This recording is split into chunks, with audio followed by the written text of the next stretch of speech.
Yeah. Yeah. Yeah. So many lies that you hear from the net, they don't get her respect. She reporting the truth, not a check. You want an unbiased opinion straight from the chest, not a bit of conflict or someone here for a check. Tune in, these are thoughts from a lawyer on a mission who goes so hard it's like she works on commission. Trolls in the comments might say she tripping cause they lack the knowledge, they don't know they missing. Got a couple current events that you like, wanna know about law from the eyes. Tired of all these blogs running lies because their agendas are disguised. Tune in to the intellect, cause I'm sure y'all missing all the facts of the case that she steady is gifting. Someone here for the people, man, it's so uplifting. If you ain't subscribed yet, then you just omitting facts.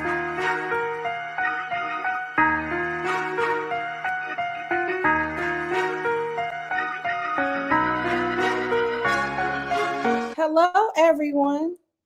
It is Pam Esquire, also known as your law intellect. I hope you guys are having a fantabulous day. This lighting is horrible. I don't know what is going on here. Anyways, if you are new here, welcome. We have over 1,000 new subscribers in the last week.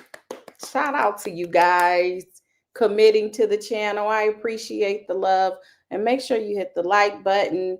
And if you have not subscribed, if you would consider subscribing, that would be fantastic.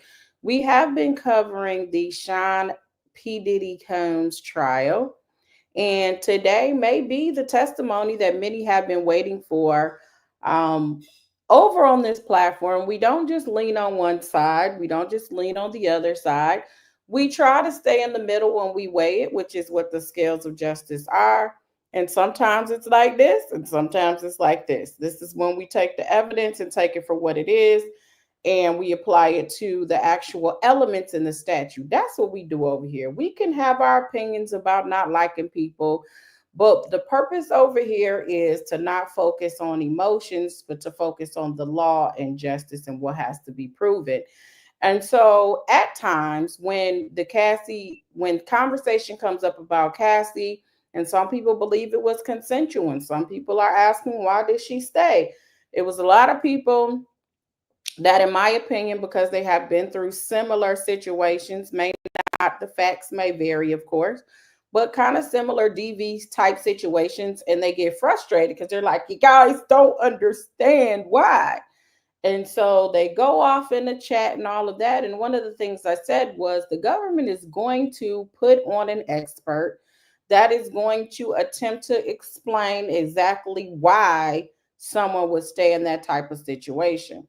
And so on yesterday, there was another lawyer who entered the chat, entered an appearance, which would have been Diddy's 10th lawyer. And one of the things I said when someone asked me on yesterday, why would somebody come at the last minute? And I said, perhaps they have a specialty in a certain area, meaning you get some people that are very good at direct examining a certain type of a person or even crossing. Like, for example, when I first started, I had a friend who was a male who was doing his client was a defense, and his client was accused of some inappropriate behavior with kids. And so they had kids that were coming to the stand, and he was like, hey, can you come on to cross-examine and talk to the kids? So sometimes you do get people that they have experience and they've been successful in it. So as predicted, I don't know this man's history, but the person who entered their appearance yesterday is the one that did cross-examination on the expert who came on the stand. And again, this is the expert that was anticipated to kind of give people a general idea as to why people stay. Again, I don't have the transcript on this. It's only 3:40. I think they just broke maybe about 30 minutes ago for the day. But we do have the tweets, and some of those questions have come out as to why someone would stay in this type of situation. And so we are going to go over that. And so some of y'all can stop saying, y'all just don't understand. Y'all just don't, because now people will see what a psychologist has to say. What you will see, though, is this person who was on the stand as an expert also testified in the R. Kelly trial. also testified in the Weinstein trial. So they appear to be a professional testifier. And meaning 50%, from my understanding, at least 50% of her profession is she does testifying in trials. So she's testified a lot in trials. As defense attorneys, you always pull that out because you seem like a professional testifier, and you usually testify for one side over the other. So usually, like, you probably not testifying as to why the alleged abuser does what they do. You do it on one side. So those are the things that you typically pull out with experts. You always try to pull out how much money they making, because they make really good money for doing what they do. And I know, like, it was so bad here where some of us got really good at the experts in personal injury because they would use the same experts, and they still do in Michigan, that they made it the law here where you had to have a certain percentage of your practicing time in order to qualify as an expert for like auto accidents and personal injury. You have to have a certain percentage of time where you actually treat patients, or you're a professor at a university. So it just does not look like you just out here being a professional testifier. So I'm sure we're going to get a lot of information that they'll try to pull out on the defense end. But prior to that, a lot of people thought that Kid Cudi was going to testify. He did not testify, and we knew that this morning. The government alerted the court that he was not testifying, but he is slated to testify on tomorrow. Before they got off of the stand yesterday, there was an agent who was testifying, and he continued his testimony, and he had pictures and different objects and devices and GUNs and whatever he found when they raided the home on Star Island. So he started out with that testimony. Finishing up that testimony is what happened earlier. So now you guys have a brief overview of what we will be discussing. Oh, how did I forget this? Then towards the end, like right at around break or something, there's an assistant, Kaplan, who they have called to testify, who was an assistant of Diddy, I believe, between 2014 and 15, or 15 and 16. It was a short period of time. He took the stand, but before he did, he alerted the court that he was going to plead the fifth. Okay. Self-incrimination, because as y'all see in the indictment, they're saying this criminal enterprise, consists of employees and all of that. So, of course, he came lawyered up, and they have offered him immunity. So, let's get it in. All right. That is the overview. Make sure you hit the like button. Rena, thank you. I'm glad you were waiting on me. That makes me feel important. Thank you so much. So this is, of course, so Don Hughes was the expert. Let's go in.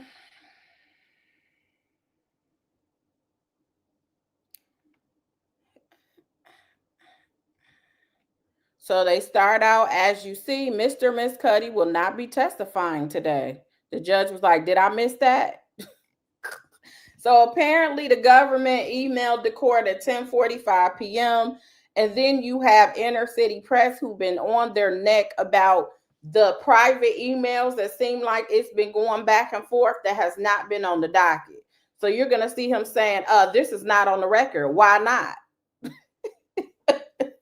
Because Inner City Press actually filed a letter that you see right here on May 15th, saying that there has been communications that they keep referring to in court, of communications and emails that have not been on the docket, and we as the press have the right to it. The court basically agreed, because it's the truth, it should be on the docket. It shouldn't be anything that we don't really see unless it's under seal. And the court agreed and gave both sides like a week to redact. So Inner City was kind of pissed about that too. Like, why take a week? Why did he give it so long? So every time they mention something in the court and it's not on the docket, Inner City's like, let me go on Pacer and see, oh no, and then they type it like that's not in the record. Why not? You talking about transparency as a journalist, inner city press is holding them to the transparency that they're supposed to have under the Constitution. So the first witness again was Mr. Gannon. That's from yesterday. So they go over and the AUSA is like, Mr. Gannon, let's continue with the items you seized on Star Island. GX215. What is that? So that's the exhibit GX, I guess, 215. And he says high heels and X items in the master closet. And then what is this? 3 cell phones found in one of the boots. And then they display a Gucci bag for the jury. And they say, pull up GX10A.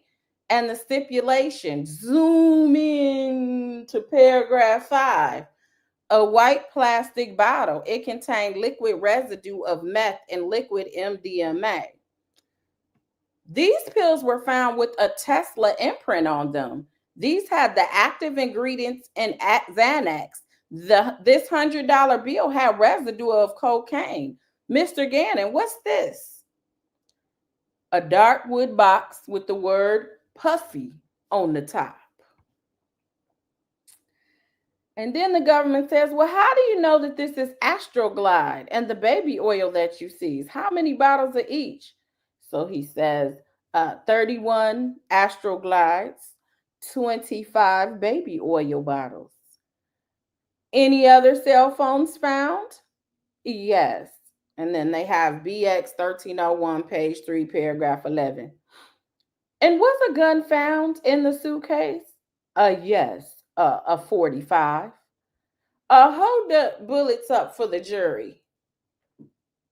So then they showing the bullets they found in this man's house. I'm not understanding because you in Florida. Show me a house that ain't got one in it. That's probably the thing that'll be less common. So then the government says no further questions after they left with the whole nother, of the bullets. So the defense says, and this is Tenny Garagos, who is the one that is crossing. The day of the search, you knew that Mr. Combs was leaving the country with his twin daughters. So there's objection, and then there's the sidebar. So after the sidebar, she continues, in planning the search, you knew that none of the targets of the investigation would be there. Objection. Overruled. The plan was to have him not there, but we had contingencies. So basically, they was waiting and watching to make sure he wasn't there when they came up in that house, okay? So then she says, what type of vehicles did you use? Armored vehicles. And a boat come in by land and by sea? It's common practice. Dang, they were pulling no stops when they came to go raid his house. 80 or 90 agents? Not all at the same time. So they use 80 or 90 agents in order to raid his house. You found 6 people and kept them in handcuffs for an hour? No, ma'am. There was one individual who wasn't happy with us and wasn't cooperating, so we kept him in handcuffs longer. So I'm assuming that's probably his son, because remember, Misa did a whole video about, and she was suing them or something. Remember, she had gotten a lawyer because they had kept him in handcuffs for this crazy amount of time and had GUNs and all of that because he wasn't happy with cuffs. There was a music studio in the guest house, right? DX305. Do you recognize this? Let me pull up the picture. Yes, ma'am. It's the studio. Move to admit. So it's like a photo of the mixing board, keyboards, love, and jeweled script over it. And so apparently while the agent is still on the stand, Elizabeth Williams, who's doing all these sketches, gave them this from May 21st. Okay. So this happened where they're holding the GUN. They had the agent, I guess, holding it to show the jurors. This is the court reporter. And this is Diddy with his hand on his head, his face like, oh gosh. I can't believe I'm going through this. This is unbelievable. So then his attorney, he being Combs, goes on to say, the gun was wrapped in a towel. It didn't look like how you displayed it to the jury yesterday, right? Yes, ma'am. Did you find any photos of Mr. Combs with these firearms? We did not. Do you agree that handguns, metal, is easier to get fingerprints than maybe another type of device? Can't say if it's easier, but it can be done. Can you get prints off a gun easier than its inside? I think so.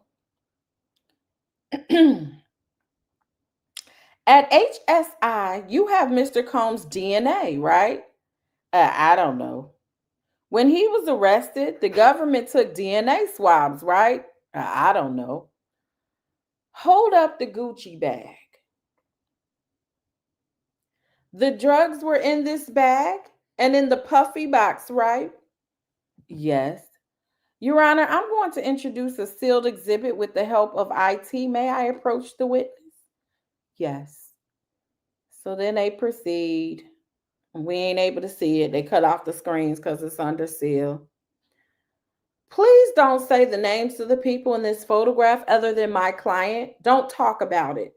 May we confer with counsel? That's from the government asked about conferring. The judge said you may. They took down the exhibits.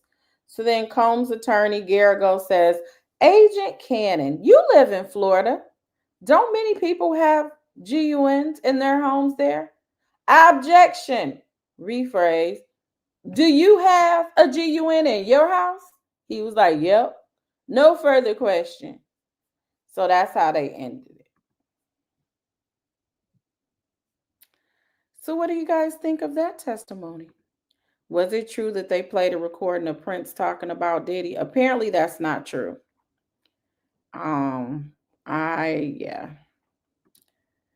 Baby, that was excessive. They did not come to play. Listen, they came in boat, planes, and tanker trucks, okay?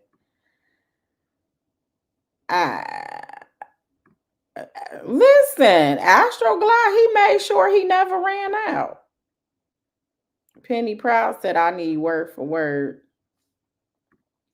So listen here. Tomorrow, when Kid Cudi is going to be on there, if you guys want those transcripts, y'all know what to do. Donate to the transcript fund. And we'll make sure we have the transcript because it'll be Kid Cudi. It'll be the rest of the testimony. He was just getting into it when they ended for the day, his assistant. So it's going to be pretty good. So I probably would want the transcript for tomorrow. So I may go ahead and get that. But I'm being very strategic with the transcripts that I get because if you talking about paying a few $100s a while, that's a lot of money every week. So I'm trying to be strategic on the ones we can kind of do without and the ones that we kind of want to know word for word.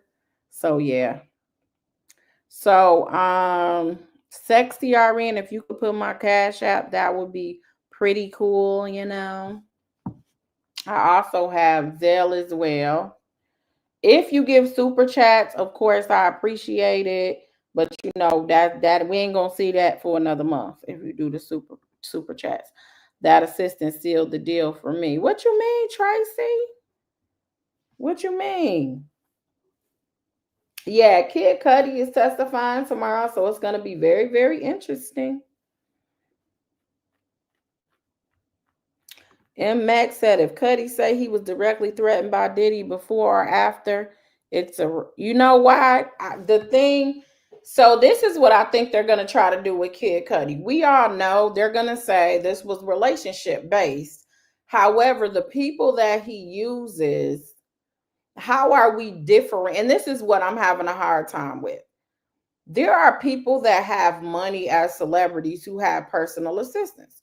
We see it on like Keeping Up with the Kardashians. A lot of them have nannies and they have assistants and they have people that are house managers. So, was there a differentiation between you working for Diddy personally because you're at his house and this was just something personal he did out of his own salary that he paid people? Or was this someone who was considered a part of Bad Boy or any of his entities? And so you got them as being an employee of Bad Boy, which it sounds like the assistant was saying yesterday. And you got him doing all this stuff for you personally that is not legal. That would pierce the veil of it being like you're using your entity in a way personally. So it will pierce. But yesterday it was kind of muddy. And the reason why it was muddy to me is because Diddy had them play with their own credit card. But it seems like Diddy paid them back. But did he pay them back through Bad Boys, or did they not? Was it established that he didn't know where the money came from? He just got paid back by Diddy in cash. Or I think he said Bond gave him money at some point. So was he really keeping his private life separate where he can say, well, this was just a part of my personal ex life? Or were you doing all this stuff and funding it through your employees were responsible for setting up rooms and they were responsible for getting drugs and they were employed with Bad Boy and that's who paid them, which means that you use them to be paid for your illegal activities. I can see that connection. So this is what the hard time is going to be for them. Thank you, Shadina, for the cash, and I appreciate you. Myzel. Thank you, Stephanie and Terry and Elisa. I missed all y'all. Thank you guys. So okay, y'all said y'all want them transcripts. I got you tomorrow. Got y'all tomorrow. All right, so my Zelle is it that one? Which one do I use? No, I think that's I said that too fast.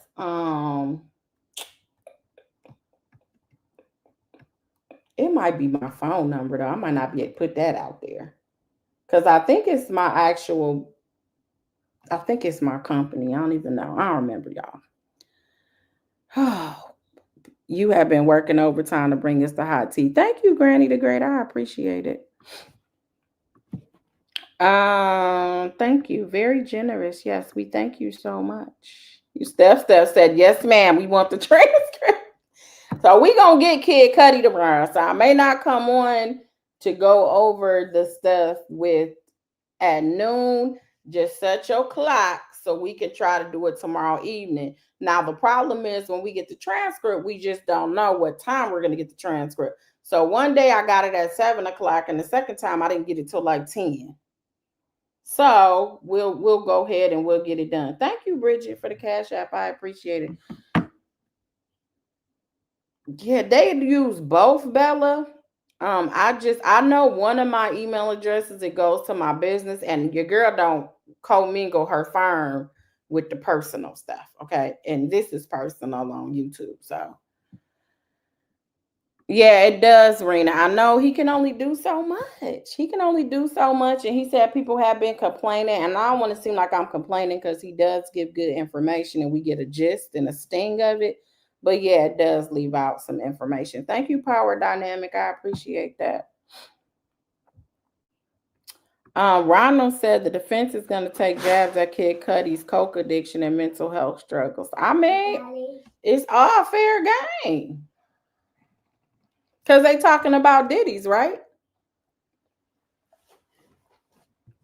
Allegedly.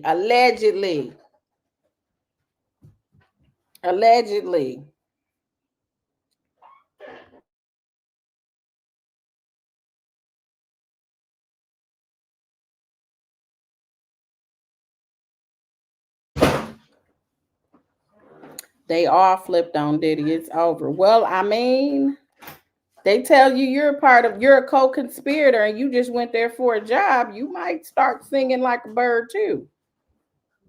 They were in there like, I'm not about to, I can't say anything. They were like, I can't say anything because it might be self-incrimination.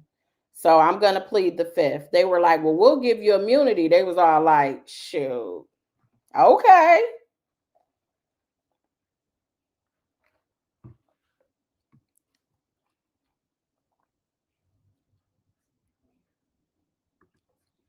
Listen. They said, listen, you said what? Immunity? That mean I ain't gotta be next to him. We don't have to share toilet paper in a cell. What do you want to know? And which way do you want me to word it? Would you like that in English, Spanish, French? I'm telling everything.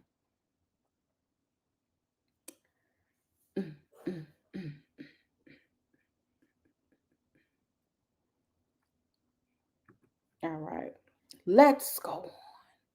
So there's no redirect. The government's the next witness is Dr. Dawn Hughes. For those of you that don't know Dr. Dawn Hughes, she is the person that testified in the R. Kelly trial.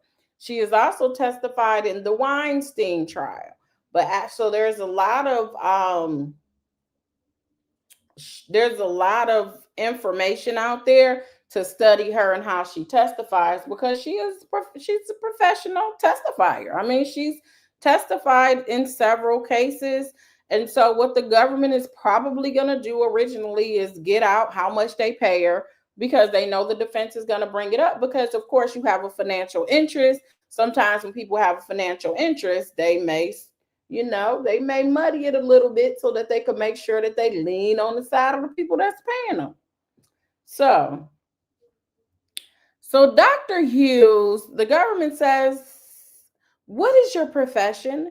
And Dr. Hughes says, I am a clinic, because look, she's a professional testifier. So I guarantee you she was looking right at the jury like, I am a clinical forensic psychology. I treated people who were in World War II, which was such an honor. You see how professional she is? Because what are you thinking? Oh, she deals with people with all type of trauma like that. World War II. She's like, and it was just such an honor. And she's going to turn around and look right at him. Look at the government. How many times have you testified in court? 60 or 65 in Southern District of New York, Eastern District of New York, and the Northern District, also New Jersey, Pennsylvania, Connecticut, and Virginia. And then the government said, can we offer Dr. Hughes as an expert? They like, no objection. I mean, like, why not? She definitely. Thank you, Shelby, for the super chat. Yeah, she was in the Johnny Depp trial as well. That is correct. So she's the go-to, as you guys see. The ancestor said, I automatically think you're trying to sell me, because why the F we talking about veterans? Listen, she's a professional testifier, okay? So she knows you make the eye contact, you talk directly, because that's one of the hardest things to get your witness. You're talking to the jury, okay? So you want to connect to the jury. And people that don't testify, you kind of look directly at the person talking to you and you do a back and forth. But I'm telling you, she immediately was like, hello, my name is, and I'm a clinical psychologist, and I've testified on several occasions and also worked with those who were in World War II, which was such an honor. Telling you how she did it. Yes, make sure you hit the like button, okay? Let's continue, okay?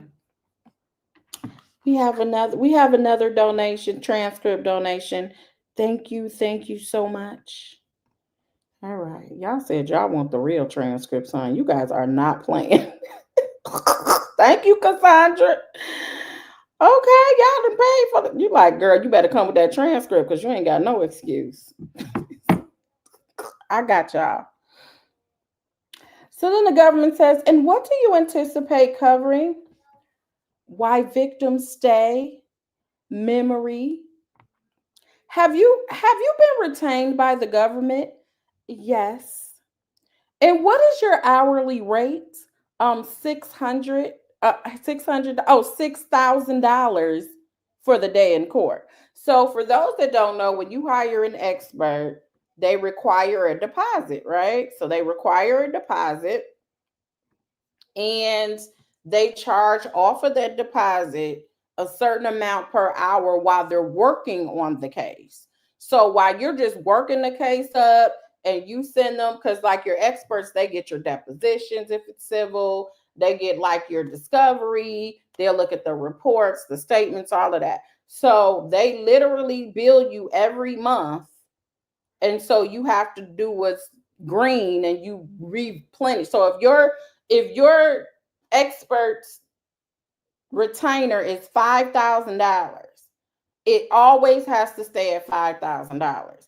Typically, that's how you do it. So if I give you $5,000 and then they send me a bill after 30 days, the first of the month, and it says they used 2,500 and they tell me all the stuff they did, I still got to pay them that 2,500 to keep the deposit at 5,000.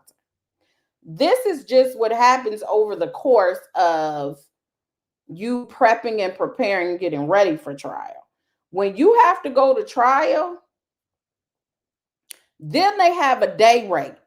So she's saying she charges $6,000 for the day of trial. For her 1 hour testimony or whatever she did, it's going to be $6,000. Okay. So then also you have to pay for travel, because a lot of times, depending on what you do, like if you're doing a medical malpractice case, oftentimes you have to get someone from another state, because a lot of doctors don't want to testify against each other if they're in the same community. So sometimes you have to get experts from out of state. So like 9 times out of 10, like a couple of cases I've gotten experts out of California that have come here. You got to pay for that. Okay. So it can be very, very expensive. Now, is that always the case? No, depends on what you're using the expert for. From the criminal realm, usually people want to work for the state that does forensics and all of that. Why? Because you get consistent work. So they know they're going to always be on call and they can make more money. So they'll have a lot of these forensics and all that on lock. So then you got to go to a whole nother state to get you an expert to try to pay for them to come and then pay that type of money. So I say all that to say experts can be very expensive and it's a very lucrative job. Okay. So yeah. It could not have been $600 for if she do $600 for 10 hours, she's very, very, very cheap. If that's what she did.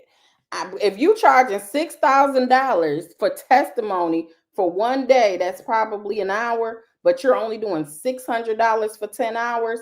That's 600 divided by 10. So what you're saying is, okay, wait a minute. 600, you said you think she's saying a person that testified in R. Kelly and Johnny Depp, you telling me said $600 for 10 hours. That's $60 an hour. Shoot, I wish. But yeah, maybe it is. Maybe she did give them a discount. But I'm just saying it can be very, very, very, very expensive. So anyway, we'll see. But anyway, she got $600 for something. And then she charged $6,000 for the day in court. All right. Then the government said, why do victims stay? So she says, there are psychological bonds and the psychological consequences of the abuse. What are the levels of fear? It ranges from physical violence to butterflies. Violence doesn't have to happen all the time. What is psychological violence? Intimidation, throwing things, telling you what you can do and where you can go. Objection. The judge said, hold on, ma'am.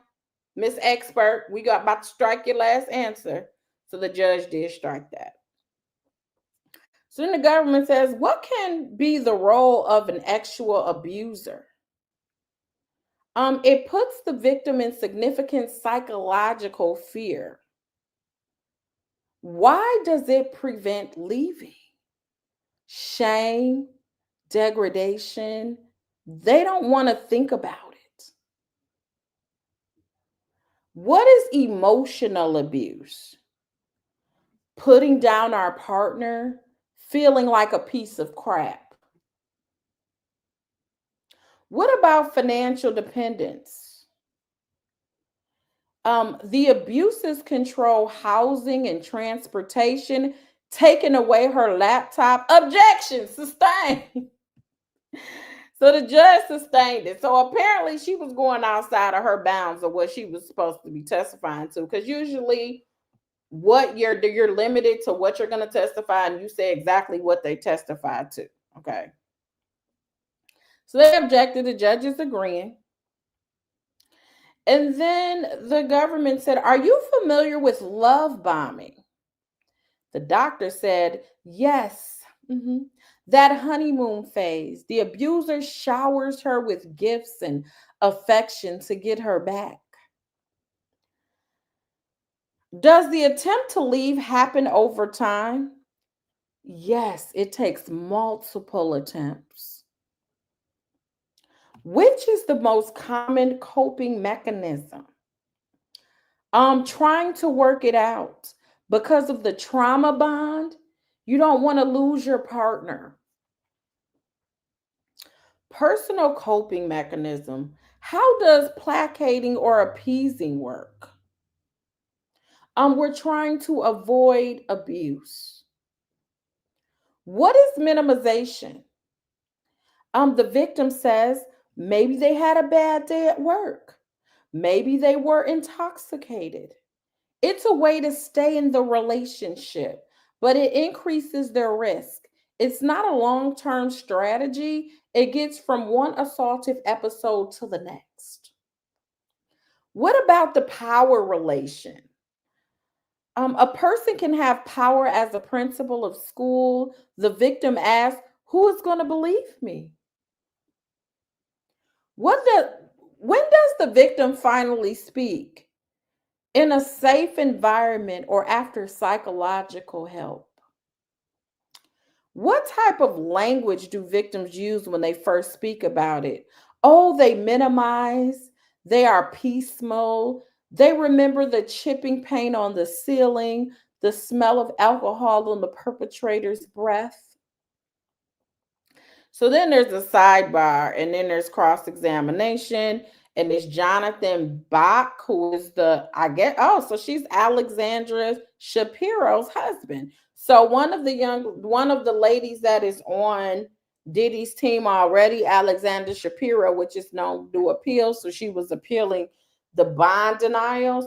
This is her husband, who is the 10th lawyer. So he's about to do cross examination. So we about to see what he does. Why do I read like that? I want you guys to see, I don't want to have to say the government says, she says. I want you guys to be able to tell a distinction between the two characters that I am discussing. That's why I try to switch the voices up, okay? Patsky said, "I agree. I understand all this. I just hope that a lot of people understand it. That's how they look at it. But you get some people who decided to leave the situation, and so they don't understand it. So you're going to get those type of people too, who may have been in the situation and they left. So why did you stay? Was it because it benefited you? You were willing to take it because you were always competing to be number one?" She has a little bit more facts than a lot of people that I can say personally, even some of the stories you guys have told in the chat, of which she said she was trying to be number one. She was willing to do whatever she needed to do to be number one. I don't think that that is something that a lot of you that have been brave and talked about it in the chat, I don't think that's what a lot of you guys were saying, because I asked that. I'm like, so were you staying because you didn't want them to be with nobody else and you wanted to be number one and you were fighting for the position? So you were willing to take whatever in order to get the position? That to me is a fact difference than a lot of people. And when you say trauma bond, does that mean that the abuser has trauma as well? So what makes her trauma more important than his trauma that's causing him to do what he does? So it just opens up a lot. I probably so let me strike that. So when you hear that like on the YouTube streets, or you hear that just in social media in general where they don't understand, it's because they may have had incidents of which people left. And her facts are just a little bit different as well. Thank you so much, Bailey Z. I appreciate that. Thank you. Thank you so much. Christine said a different type of trauma, maybe. Interesting. Yeah. I don't think they get into that. Maybe in the transcript they did, and there was more to it. But yeah. So now we're going to go to Shapiro's husband. Okay. He is the new person, Combs Bach.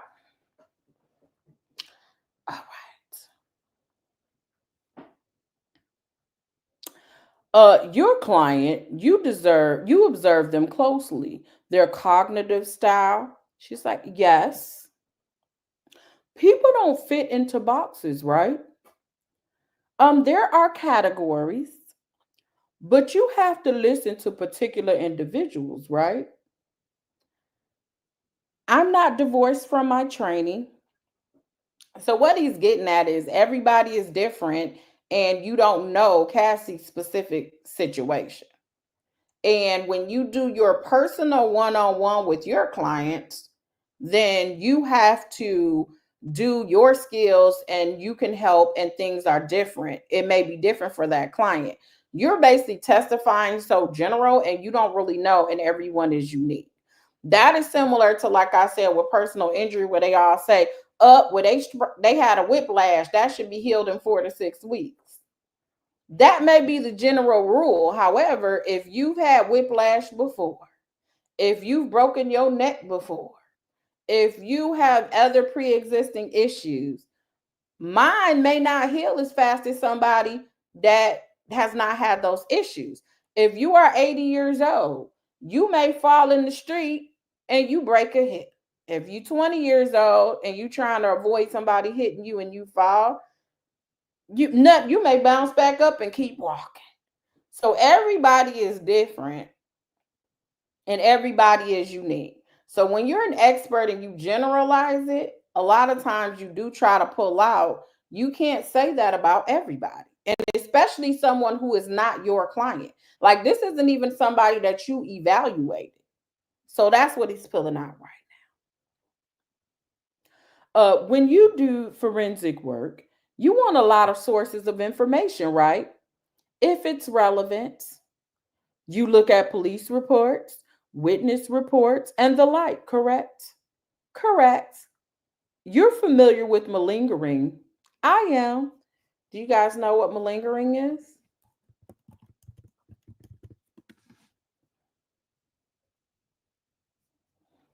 You guys know?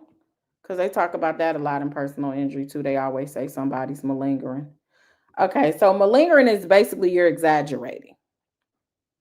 So sometimes people will go see people, and like, this is why I always go back to personal injury, because they're like the best examples. This is why, like, in personal injury, it's like they hire PIs to go follow your clients. So you go tell your clients, like, listen, be careful. They're going to be in the bushes, they're going to be down the street, and they're going to be watching you. Why? Because what you probably do is go into your doctor's office and you got a cane, crutches, you got a back brace, and you say you can't lift anything, you can't do.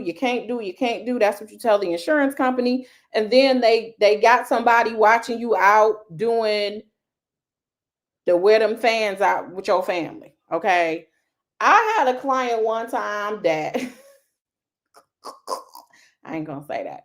I'm just gonna say, generally speaking, you see people that say that they are injured, and then you see them up at Disney World or something on the ride like this. But when they go to the doctor, they like, oh, I can't move. So that's what malingering is. It's like you basically exaggerating your symptoms on whatever is going on.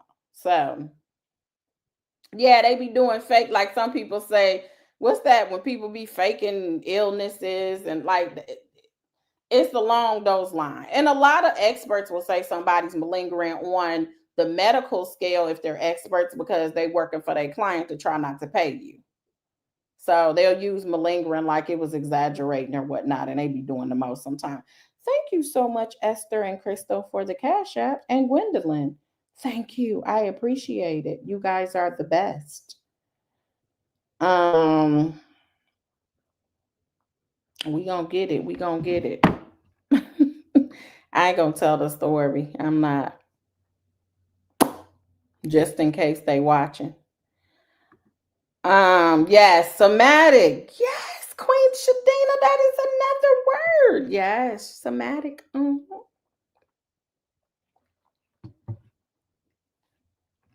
Can I get y'all get them likes up, okay? See, sometimes y'all be catching me up. I'm like, let me go. Woo, Pam, like, stop talking. I start getting all comfortable. Like, let me give you an example. No, I really do some of this in real life. So let me not give them an example. Okay, so let's go on. People can fabricate, Jesus. People can fabricate emotional responses, correct? They can. And then the judge asks about breaking there. And then he says, I don't have a good cliffhanger. So he's trying to be funny, I guess. Like, bro, stick to your job, okay? So then they have a break. But this is when, before they take the break, George Kaplan, who was the assistant of Diddy, came in and said, I'm going to plead the fifth. Y'all done subpoenaed me, so I'm here, but I'm letting you know I am going to invoke. The judge said, welcome. And then the AUSA said, did you receive a subpoena? He said, yes. They said, do you intend not to answer on the Fifth Amendment grounds? That's right. I ain't saying not a doggone thing. I seen that doggone indictment. Y'all ain't getting me.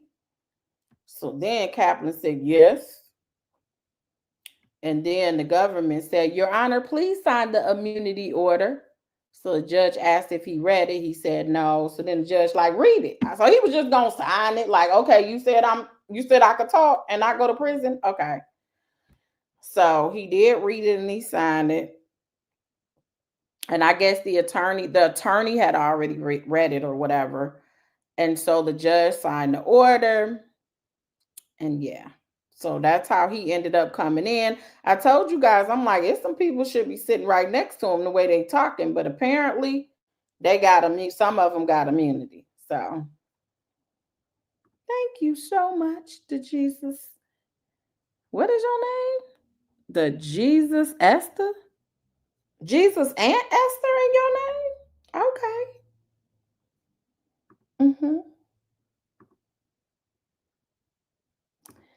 Hey, Michi too. Man, he was like, they like, dang, we ain't even like, what's your name? My name is Mr. Kaplan. My mama name is Shirley. My daughter's name is Peaches as a nickname. My daddy works at Kmart. He probably was telling everything as soon as he got that immunity. Listen. No, I think he has a lawyer. I think he does have a lawyer. Yeah, so let's go on now. Let's go on. Make sure you hit the like button, y'all. It's 1,000 of y'all. Hit that like button. So then, okay, they talking about some other stuff. All right. So the judge said, we're gonna pick it up after Dr. Hughes. Please get her back on the stand. Move my court along. That's why I don't think this is gonna take 8 weeks because they moving pretty fast. So the jury enters and the witness enters. And then Mr. Box says, you are with the American Psychological Association, which says you should only render an opinion after an examination, right? She said, where? This is a different role. She said she ain't got, where you get that from? You have not gathered information about this case, right? She says, I'm not rendering opinion on any individual. So what she's talking about has nothing to do with Cassie stuff. She's just rendering something generally speaking. So that's why he was pulling out how everybody's unique. So how are you making any type of expert opinions and you haven't even like assessed the person or what's going on? So they may put somebody up there that has actually talked to Diddy or something, so that, or maybe, remember, he's been in therapy forever. So maybe somebody from that standpoint. Be very interesting. So then the doctor says, I'm not rendering an opinion on any individual. So then Box says, there's someone named Cassie, but you don't know what she said, right? She said, I don't. But she probably ain't look at the jury for that. She probably looked right at him like, I don't. You're testified across the river in Eastern District of New York, right? Right. And you say the same thing, even though the cases are different, correct? Like you just keep repeating the same stuff in whatever case you in, right? It's to help the jurors understand, but it's their job to consider the case, right?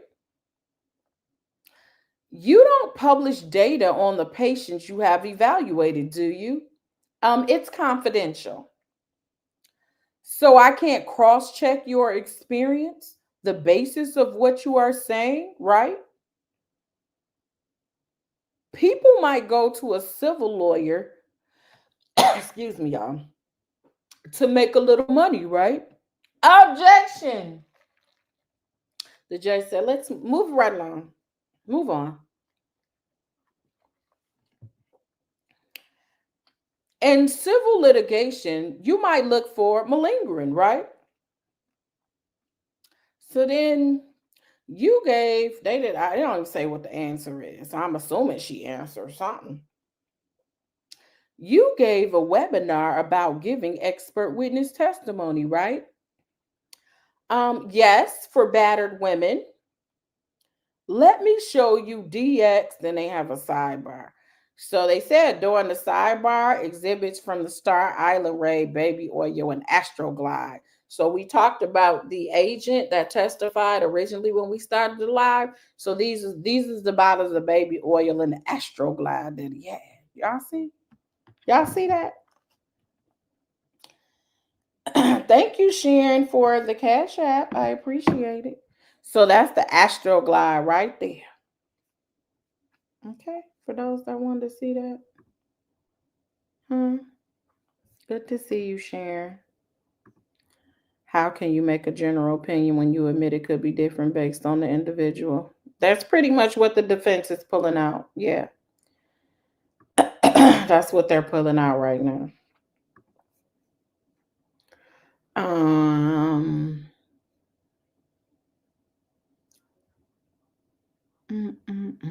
So they had some sidebars going on. So does this document refresh your recollection? So the doctor says, well, let me look at it more closely. Yes. The fourth part is about navigating cross-examination, right? So apparently this is something that let me go back. So they send the jury out. And then the judge says, yesterday, Ms. Shapiro submitted an exhibit ex parte. Now reviewing the document, what should I focus on? He says it shouldn't show this witness has bias. Thank you, Rhonda. I appreciate the cash out. Then the judge says she can be shown the document about training domestic violence advocates. So this is how she trains them, and asked if she remembers, but I won't admit it as evidence until she denied it and it becomes prior inconsistent statement. So I guess they wanted to admit some document because she provides training for domestic violence. And it looks like part of that domestic violence training is how to deal with cross-examination, like what she's doing now. So the court is not going to admit it. However, if they ask her a question about it and she says something different, then they can try to admit it as a prior inconsistent statement and say, remember, you did training, didn't you? And you did domestic violence training. And part of that training, you said da da da da. Go read line 4, page whatever, So they're trying to figure out, I guess, whether this training was going to be admitted, but it looks like he's not unless she denies something. Okay. So, does the document refresh your recollection? She says, yes. The fourth part is about navigating cross examinations, right? Yes.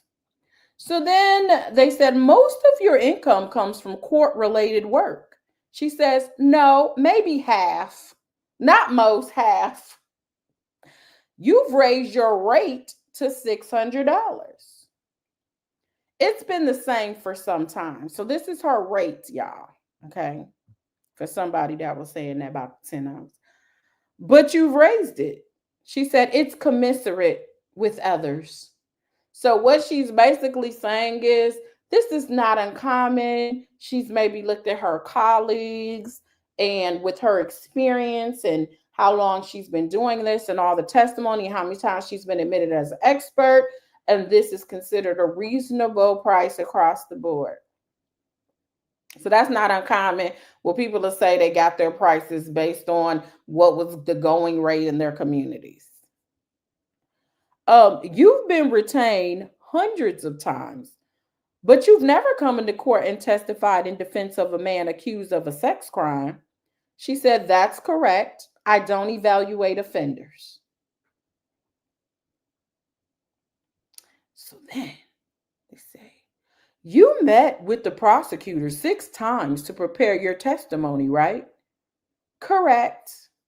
So then they have a sidebar. Did you discuss the topics with the prosecutors? With all due respect, it was mostly me educating them. She said, I'm the expert here. So yes, they don't tell me what to say. I have to tell them what it is, okay? But you know nothing about the case. Were you advising them on how to present evidence in domestic violence cases? We don't know what the answer is because nothing is there. That would have been an interesting answer. So then he goes on to ask, didn't you help them write briefs? So then they have a sidebar and then they keep it brief. And okay.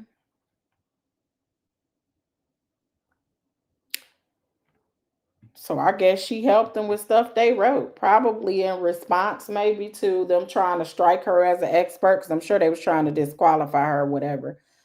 So then another AUS, the judge apologizes and says sorry it wasn't shorter. So then Ms. Steiner gets up from the government and says, you reviewed some filings to the court in this case.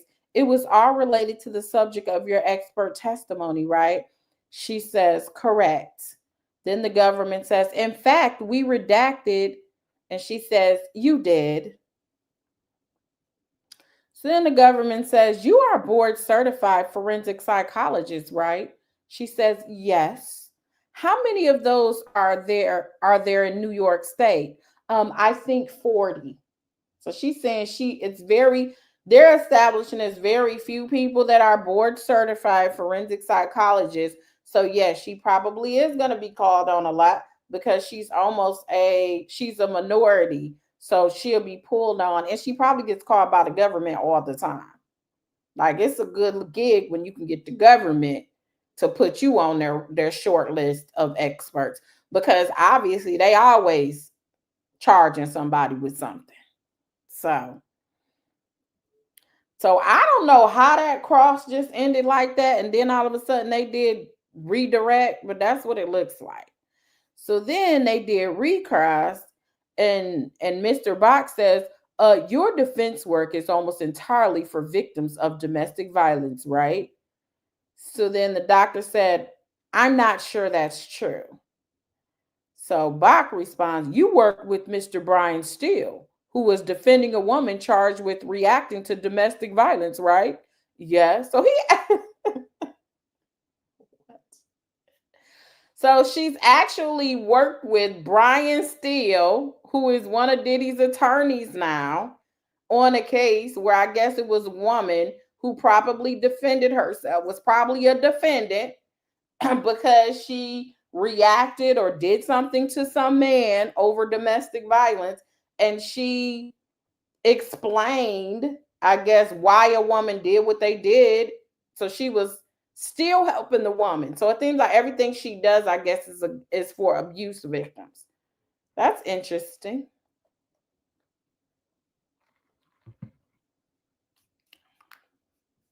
Small world.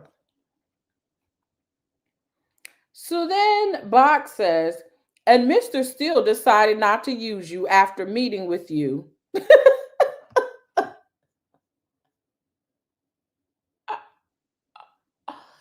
Not Brian Steele was like, yeah, no, this ain't the expert for me. The judge said, move on, said no further questions. So that was it. So do you guys feel more knowledgeable after this expert has come on? Does it make you feel like it answers all the questions as to why Cassie still stayed for 11 years on and off? Because what is interesting to me is because she did not know Cassie and did not look at anything, she does not know that her responses even fit to this alleged trauma bond or anything like that, because apparently she didn't look at anything. And she typically does look at police reports and look at all of that.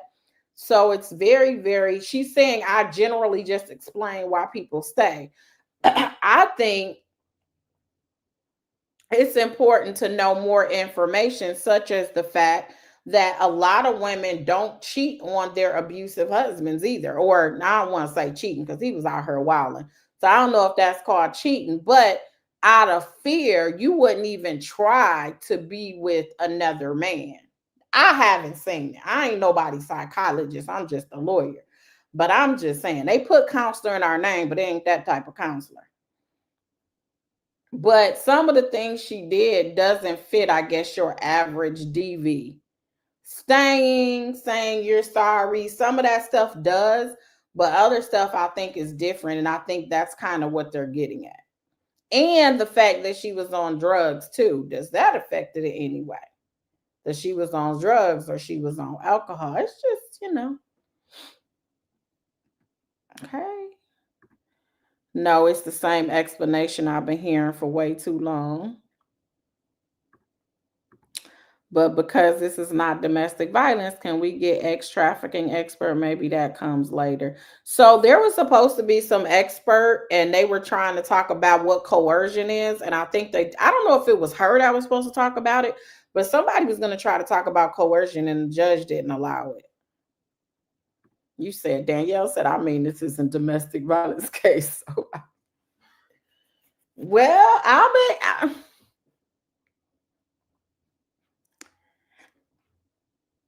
maybe the government is trying. Y'all right. It's not a TV case. But maybe the government is trying to show for the people that I want that, because they're saying it's consent. So maybe they're trying to say psychologically she really couldn't consent because she was so intimidated because she was in this domestic violence relationship. So everything she agreed to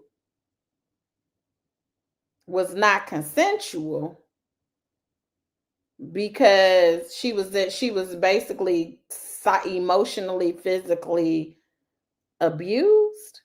I don't know. It just seemed like they trying to put a square in a round, put a square peg in a round little slot. That's what it seems like to me.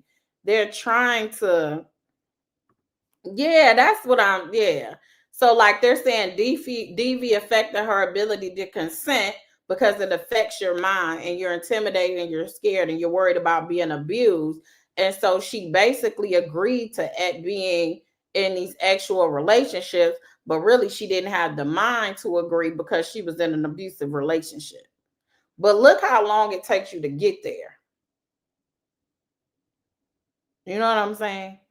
So I think Now it's, but you gotta be in the, she's not saying that though. That's the problem. She's saying she did what she did because she loved him, and she's been through therapy and she still testified to this. She loved him and she wanted to make him happy. She did not say I only wanted to make him happy because he would beat my butt if I didn't.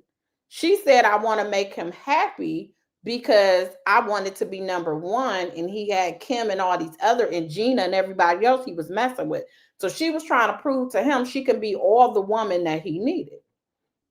Because there was an email where she was kind of pursuing him, and he was saying, you just seem sneaky, and I don't really want to be bothered with you like that, almost. And so she was like, I don't know what I need to do to prove to you.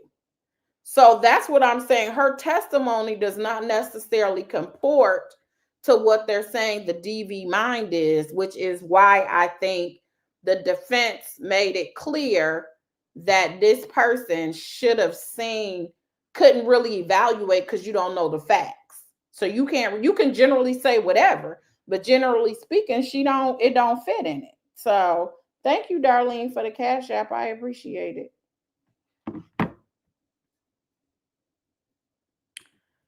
She can't be a competitor and a victim, can she? I don't.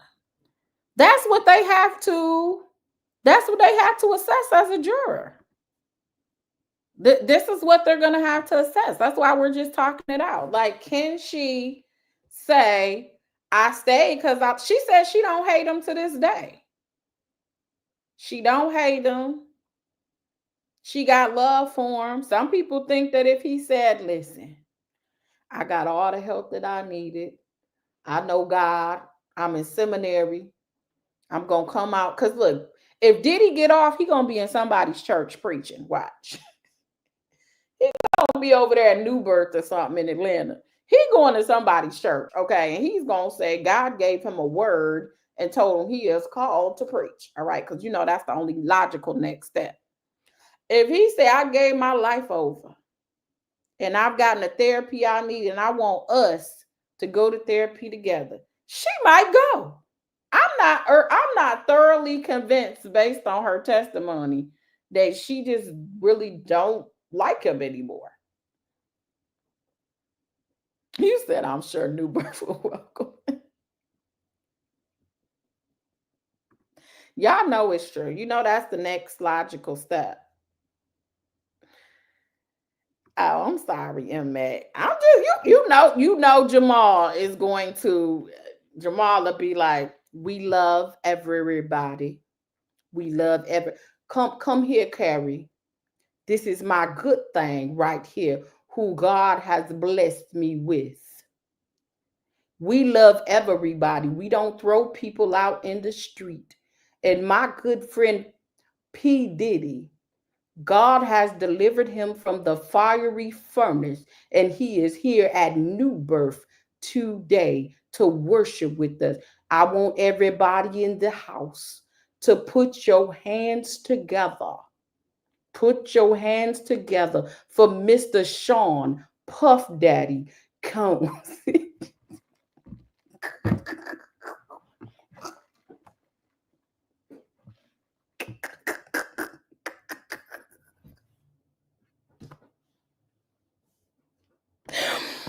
Oh, y'all know it's true.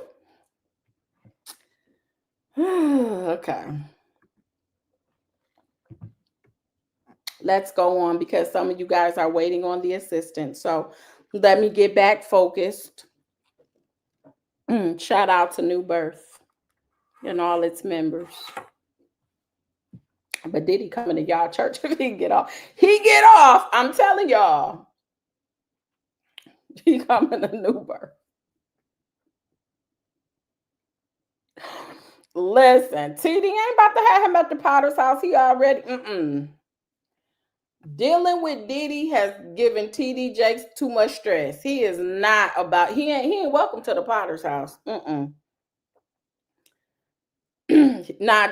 what TD Jakes might do, like he did with what is his name? Eddie Long, when he had his funeral, TD Jakes might come on the screen and say, I am just so elated that my brother Sean Combs, that God delivered him from the fiery furnace, just like Shadrach, Meshach, and Abednego. They threw him in the furnace and God delivered him. It's been such a revelation to watch the immaculate anointing of God. But he ain't letting them come into the potter's house. He'll come on the screen, but he is not letting that man up in the potter's house. He done caused too much. One picture has caused him to be in the most and more deep fake videos than anybody I've seen on YouTube. Okay. Let's focus. Let's focus. I'm gonna help him out. I already know what he's gonna say. Either he gonna be Daniel in the lion's den, because he can't be Job, because Job was an upright man, so he can't be Job. He's gonna be Daniel in the lion's den, or he gonna be Shadrach, Meshach, and Abednego and was thrown in the fire. You know what I'm saying? We know he ain't gonna be like Paul. He ain't made no doors open in the jails or not. He ain't in there worshiping. We ain't doing none of that, so we can't do that. That's the only thing that's gonna fit. You know, we always got to get a story in the Bible that fits to your situation. Everybody always tries to find something that's an analogy. That's what gets the people emotion high. I'm just saying. Like if he did it, he is no, what I do know is he is no respecter of persons. God has grace and mercy on everybody. And I think we as the Potter House, we need to just pray. And that's all I'm going to say about that. And everybody be like, yes, Pastor. Amen. Amen. Glory be to God. We're going to pray for him. If everyone will turn your Bibles to the book of Daniel. You know how that's going to go. It's been the same cycle when you have these type of high profile situations. You know how it's going to go. Okay, let's go. Oh, the prodigal son. That would be a good. Kelly's work. Girl, you saved. That's a good one right there. The prodigal son. Okay. I can see that. I can see that sermon. Okay. You said he gonna claim he is Jesus. You know what? All right, let's go. All right, let's go on. Now we're going to go. This is the person that made Diddy go to his cell and start praying, okay? He went straight to the corner. I don't know if he's Muslim yet. He's been in there a little bit. He might be Muslim or Hebrew Israelite or something. But he done went to every corner and then prayed 7 times, all right? Because this assistant that's coming on, George Kaplan, he don't know what Mr. Kaplan about to say. Because I was like, wait, what? So then it says, let's go on. Let's go to Mr. George Kaplan. When did you work for Combs Enterprise? 2013 to 2015. What fell under that holding company? Clothing, liquor, entertainment. I was executive assistant to the chief operating officer. So you were basically the secretary within the company. Where did you work? 1710 Broadway. We got that address before, right? From the other assistant. What was your next position? Executive assistant to the chairman, Mr. Combs, from September 2014 to September 2015. So these are positions within the company. And who did you report to? Miss Coram, KK. She essentially ran Mr. Combs' life. So we know KK was the personal assistant, even though he had other assistants. She was maybe the head personal assistant. And so you had your executive assistant from your companies talking to your personal assistant as to what to do. You see how they intermingling and they're making it real dirty? Where do you report? LA. And what did you do? He said, I carried his bags, made such things were when he wanted them. As he trusted me more, he had me around more. I'd set up hotel rooms. How many hours a week? 80 to 100 hours a week. These people was working, okay? And how much did you get paid? Oh, 125,000 a year to start. And what did you do in the morning? I make sure everything was in the bathroom, the breakfast cooked. He was recording a mixtape, so we worked late. I guess executive assistants, they do. Okay, let me think about this. So, executive assistants are like similar to secretaries and your assistant when it comes to your work life. So your assistants do things like make coffee, they get your lunch. When I've had meetings, my assistant gets the lunch for everybody. When I'm ready, with court, she made sure all my stuff was in my pens and my folders and all of that was together. She made reservations at hotel rooms if I had to be out of town and made book flights. So that type of stuff. But actually going in the room to set them up, I don't know. I guess if you there, I don't know. Because he recorded mixtapes so they worked late. And then he also, see, the thing too is this. He had recording studios wherever he was at, so he had them in his homes as well. Ooh, this is like so messy. It's so intertwined. And who was security? He said Uncle Paulie, D-Rock. D-Rock been around for a minute. He liked day one. And Ruben.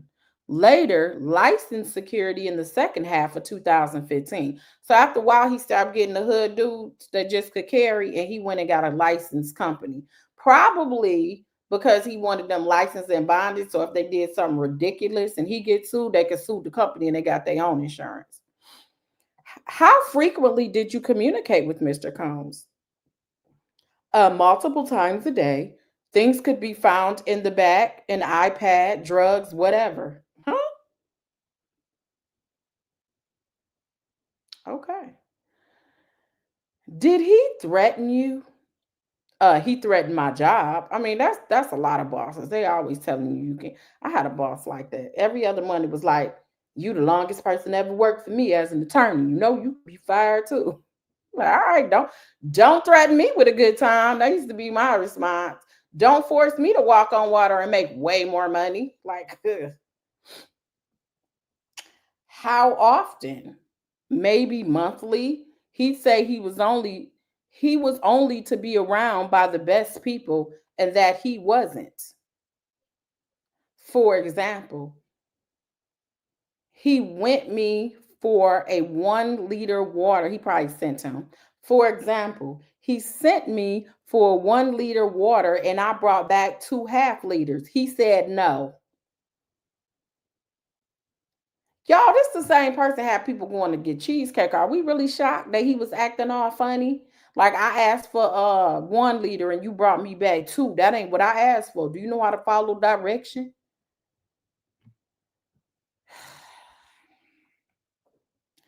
How did you travel on his jet or going in advance to make sure it's all set up?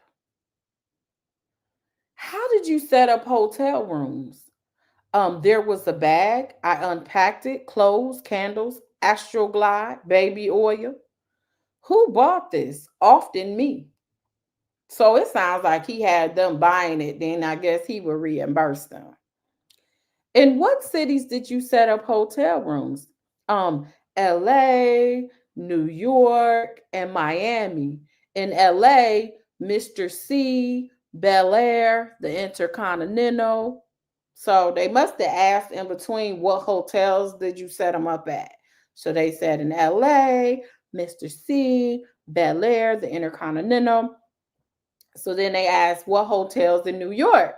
So they say Trump, by Columbus Circle, in Miami, the SLS. How was it booked? Frank Black, based on Biggie's Frank White. So the Frank Black, I guess, came from Biggie.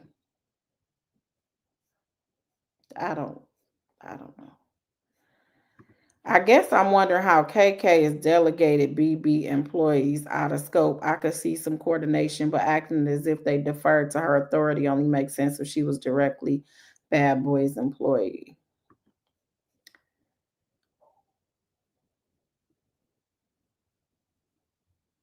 I don't know. It's so much. Yeah, I'm gonna get his transcript tomorrow because he sounds like he about to tell whatever he knows. Would you clean up rooms? A yes.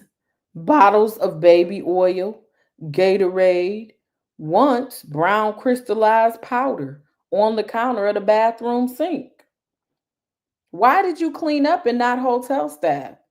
Well, it was implied protect his public image. I was keen on doing that. That's not uncommon either, where you try to make sure it's cleaned up because they will. Them that hotel staff, you see, you had security record the beat down. So that security staff would be like, they know that at this point Frank Black is known who he is. So I guess Biggie's alias was Frank White, is what they're saying. So he got Frank Black and Biggie got Frank White. And at this point, they probably knew exactly who Diddy was. And so, yeah, just like when Diddy OD, we just heard that for the first time. He went to the Playboy Mansion. That's another thing. I ain't understanding how Hugh Hefner ain't never catch a case. He must have made sure he had every high-powered person at the Playboy Mansion, including the feds, so that he would never go down. Because he was doing all of this and some in open, in a whole. You had women living with you, 4 or 5. They had to be in their 20s. If they got too old, they got replaced with a younger person. And he died just as peacefully being a whore his whole life. And it's never been an issue. But anyway, I digress. He was at the Playboy Mansion and allegedly he's saying he took something and he OD'd. And nobody ever heard about it until this trial. So he clearly was able to he clearly had a way to cover up what people wasn't telling. Okay. Like Beyonce, when she had the baby and they said she basically rented out and paid for the entire floor. So couldn't nobody be up there. And she probably had her own personal doctors and assistants. She just used the hospital for the sanitary purposes. People with money, they'll pay for you not to know anything that they're doing. So then the government said, explain. Objection. Overruled. So Kaplan said, I found hotels would sell photos to newspapers to shame guests. Did he reach out to you from the room?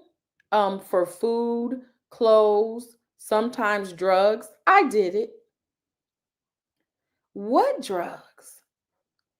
A DOP kit? What is that? DOPPKIT? Does that stand for something? Does anybody know? Because I have no clue what that's supposed to be. Frankie also means freedom, and it's the name on Alex's side of the family. Oh, okay. I still would have stayed away from Frankie, but that's just me. Allegedly, there are tapes from Playboy Mansion that Hefner used to blackmail people. I believe that. And that's what they're trying to say with Diddy. That's what they're trying to allege. But we haven't heard of any tapes yet from celebrities. The only tapes they had thus far were the ones found on a broken device that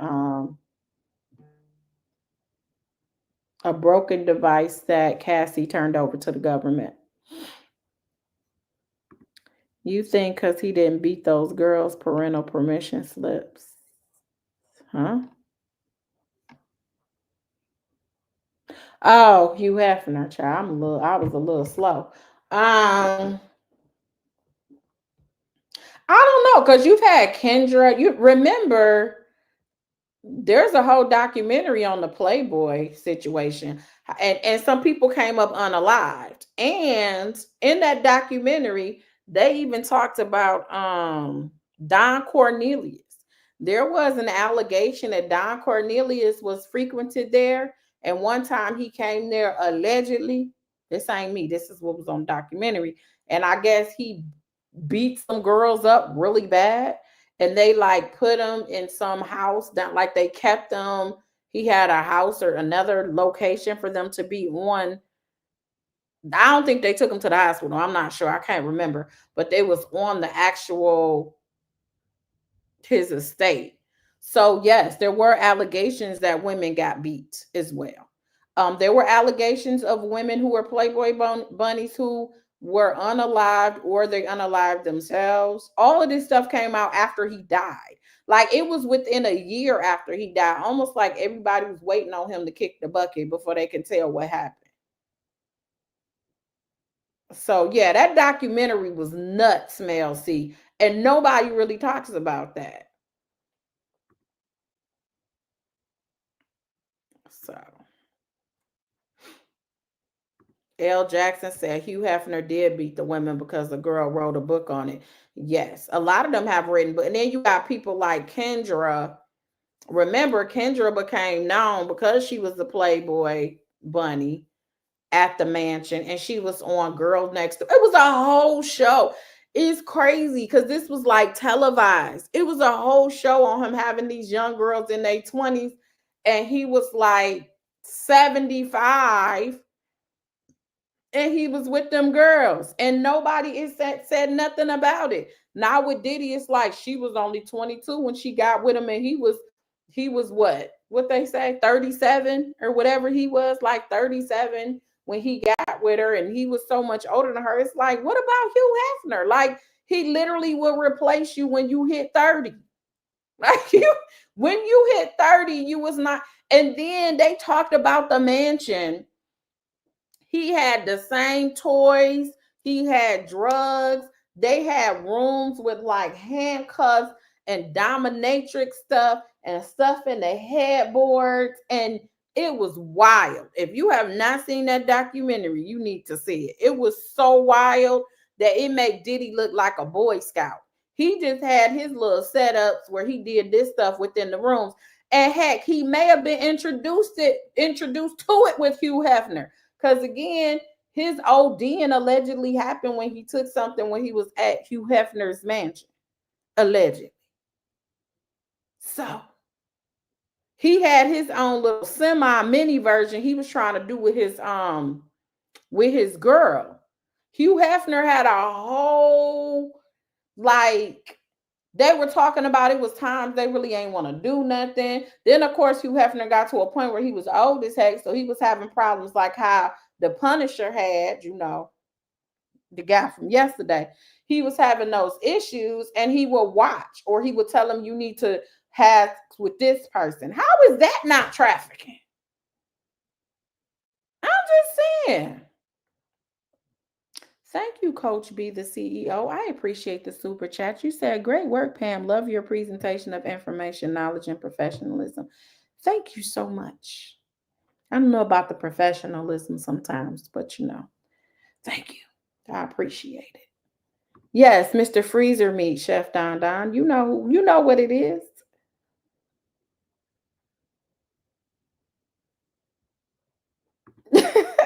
Until that one started talking, I was convinced they weren't having relations with him, child. When they said they did, I got nauseous.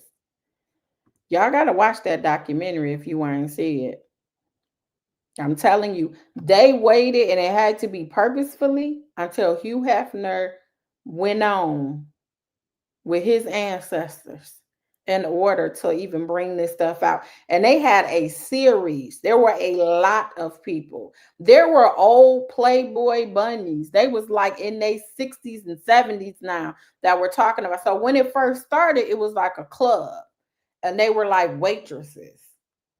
That's how it started back then. And they were talking about how they can only be this certain weight, and they would have to squeeze into stuff. And they was like, taping their shoes and trying to fit in this. You had to be this specific physique, and just how it was hard to be a bunny, and it was a club for celebrities. And then he branched off from the whole club thing to this whole big after party stuff. That was this stuff that was happening at his home. And they named almost everybody you can think of that was a celebrity during that time that came to that mansion. That's all I'm saying. Right, but he would tell the public that it was clean fun, but the parties and expectations were only known to those with money and access. Half was pre-internet and social media.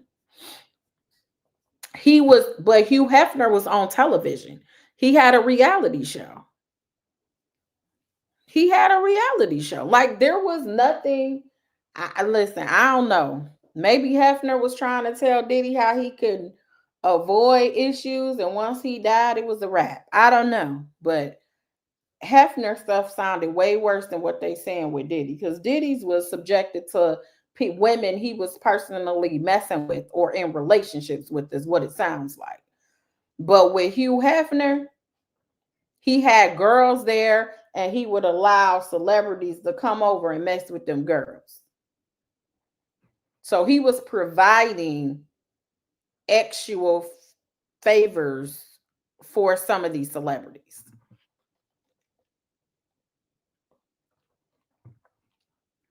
Bella said, I can't believe my mom let me watch that show.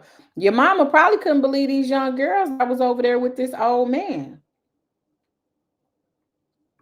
Yeah, they did. They had money. They were getting money. That's why Kendra, again, she came out, because before she was windmilling for him. Like, and then after a while, when she got out of it, because the thing was, I think Hugh did let them get out of it if they wanted to. It wasn't like he was holding them hostage, because when Kendra left, when she got with the football player guy,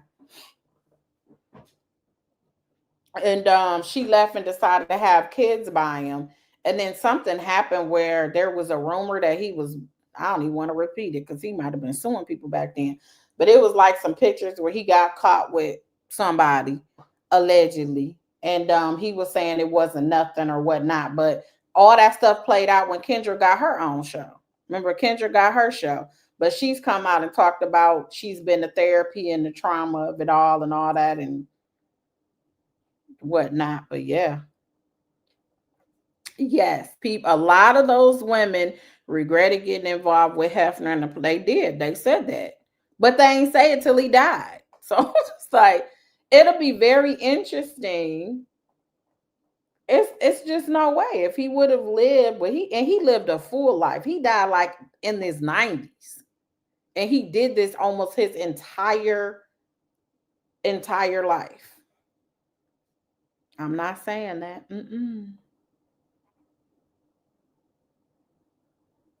Dang, Jay Hughes, you sound really, really, really confident. She said, I got 1K on Diddy going to prison for a minimum of 20 years. We don't bet over here. We don't do illegal gambling, Jay Hughes. You know what I'm saying? We don't bet. They got apps for that. Kendra divorced him after the situation came out about her husband. You see, for always forever for life said that. I ain't say that. Kendra's ex-husband, I can't even remember his name. Kendra wanted to be number one too and left when he didn't give her that status. She settled with someone and had babies too, just like that's what I'm saying. Kendra used to be fighting because remember, he had his number one. Kendra was not number one. She was just one of three or four. So they were fighting over time. They was fighting over being with this old joker. Like they was fighting over this type of stuff. And so when that didn't happen, she allowed herself to meet someone around her age. She got with him. I thought he was a nice guy. I thought he was a nice guy. Kendra seemed kind of wild. And I was like, she really going to be able to calm down? Because she seemed very wild.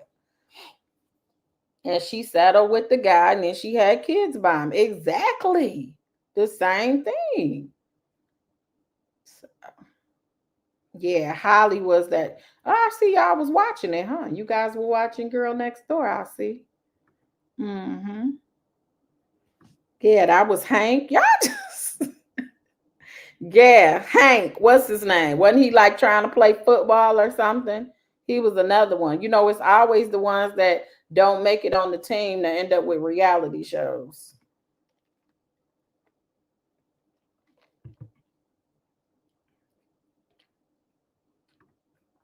B-Lo like never even heard of Sean doing drugs, so he had all his peeps trained. I think we knew he drunk because he was doing the Ciroc and he would drink the Ciroc when he would go to clubs and stuff. But it's almost the minority when a lot of people in Hollywood don't do drugs or don't have a drug story at this point. You said Hefner wasn't, you said he wasn't even a handsome old guy, huh? You said Hank was always on the practice squad for the NFL team. Peachy Bama said she was bored out of her mind on wife swap in that mirror. She was. It was something.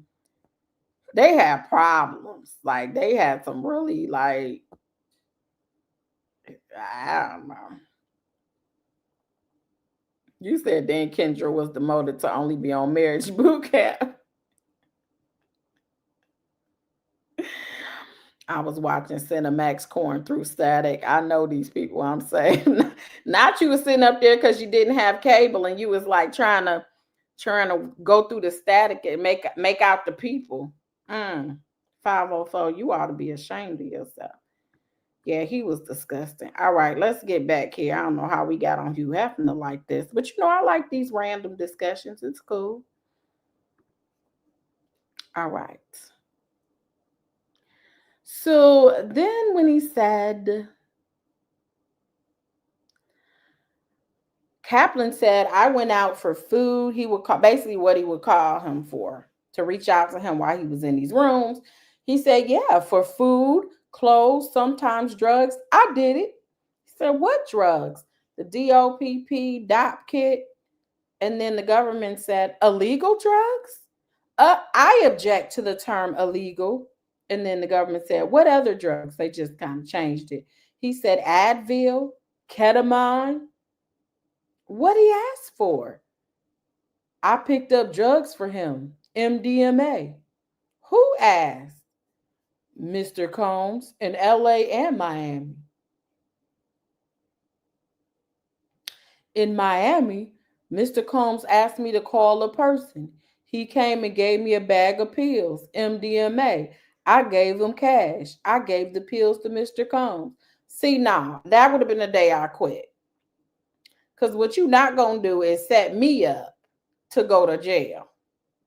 But yet, instead, there's a reason why, fool, he had you going to get these drugs that weren't over the counter. The Advil, all right, you go ahead to Walgreens or go to CVS or whatever, Walmart. But freaking ketamine, and you was just like, oh, okay, let me go. You want me to come get this for you? So if you would have got busted, he probably would have expected you to say it was yours. I don't like my boss that much.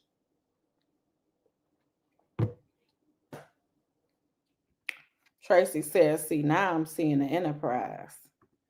I told you, I said, this guy got me a little nervous now. Well, not nervous because I don't care like that, but you know what I'm saying.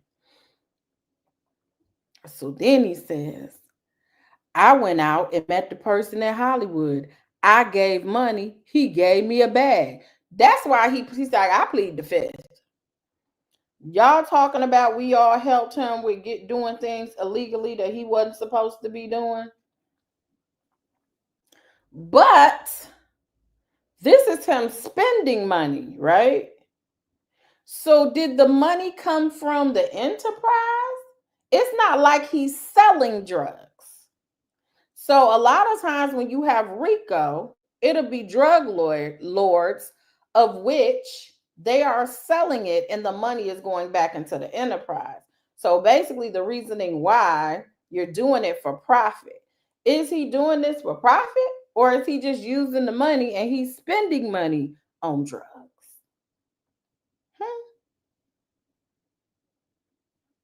Now, this is to Tracy. What you think? Because part of, and we read it, when you talk about the enterprise, racketeering within itself, even though conspiracy is a little bit more easier to prove, racketeering within itself is basically you have this organization, doesn't even have to be on paper. It could be just in fact, where you all have a common goal type situation, and you're making it as if it's a legit business, but really you're just using it to bring money through or to make money and profit through crimes. You know what I'm saying? Let me see. Hold on 1 second. Let's look up the definition.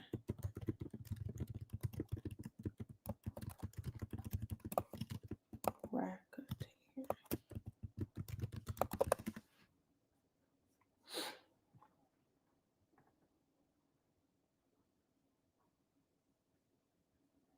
That ain't no good definition that's gonna help you.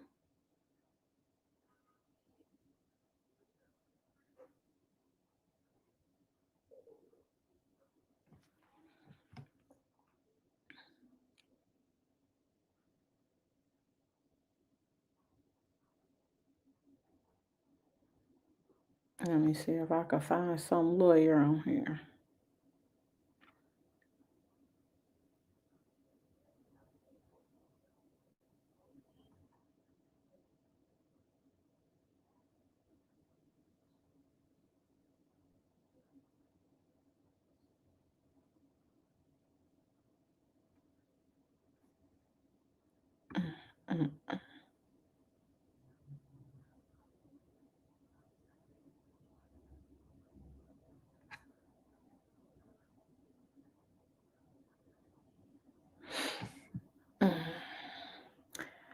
I'm trying to find something easy, something that'll be easier for you guys to understand.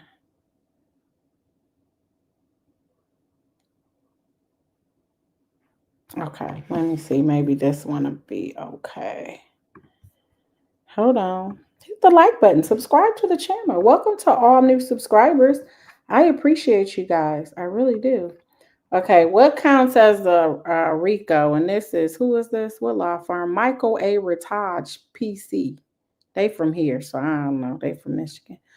Under the Racketeering, Influence, and Corrupt Organization Act, the prosecutor must prove two elements to get a conviction: enterprise and pattern of racketeering activity.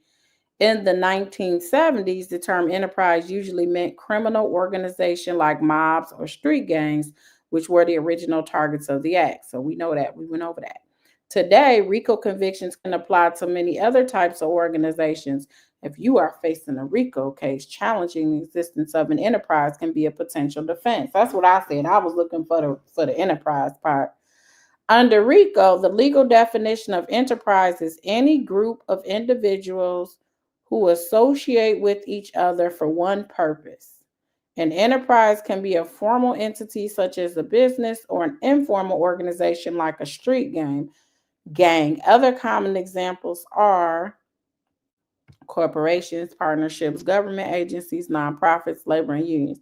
To prove a RICO crime, the prosecution must have evidence that your group was ongoing, the members worked together for a common purpose, and engaged in a pattern of racketeering activity. You can argue that your organization does not fall within the legal definition of enterprise under RICO. For example, you can show that the individuals involved did not have any formal or informal organizational structure. Another potential defense is to assert that the accused parties did not share a common purpose. By contesting the existence of an enterprise, your defense can undermine one of the essential elements for the prosecution to prove a RICO violation.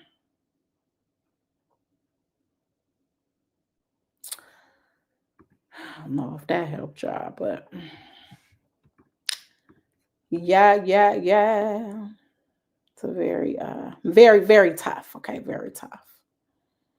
Yeah, they had R. Kelly was charged and convicted with of RICO. He was.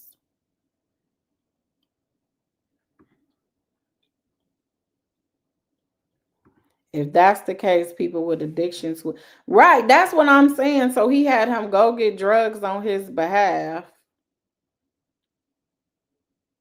So I can see why the person pled the fifth because he know he went and did illegal stuff by going to get the drugs.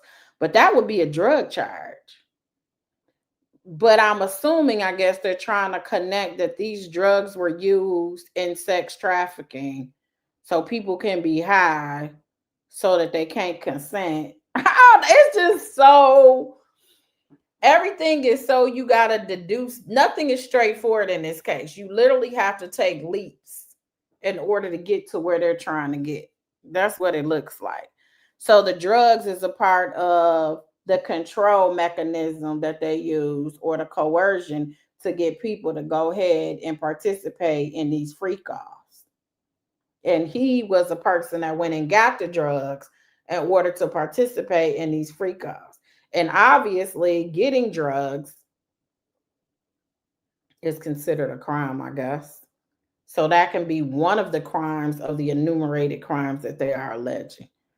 It just seems like they got to do a whole lot of if this, then that, then that, then this in order to get where they're going. Yes, very convoluted. I don't know. And it's all relative. Yes. But I get what they're trying to do, but it just seems like if it can be explained correctly to a jury in layman's term where it's not complicated. RICO, in my opinion, was established to be just as complicated as it is, because then you get confused and you like, shoot, sound like RICO to me, guilty. That's why it seems like they're doing all this DV stuff because it just muddies the water more. But it's just like with the DV. You really don't have the mind. Yes, she couldn't have had consented. Almost like they're using the DV expert to counter her saying she consented because in theory she couldn't consent because she was in a domestic violence relationship. And when you're in a domestic violence relationship, you don't leave and you stay involved even though you really don't want to because you are worried about intimidation, fear, and you're scared. So how can you really consent? So that's kind of how they're using the DV. Then with these drugs, it sounds like they're saying, oh, he set the room up. Then he would call them to bring the drugs to the room. But if what you're bringing the drugs to the room for is to engage in this sex trafficking, then the drugs is a part of the sex trafficking. So I don't know, y'all.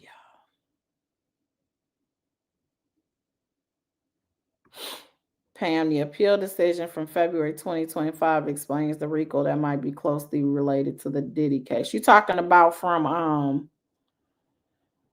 R. Kelly, the one that he lost? You talking about that one? We want to use that as reference? Booking the flights, hiring the escorts, providing the drugs, setting up the rooms, blackmailing with video, brandishing weapons. But see, a lot of that stuff was related to his relationship. Let's take out that he's Diddy.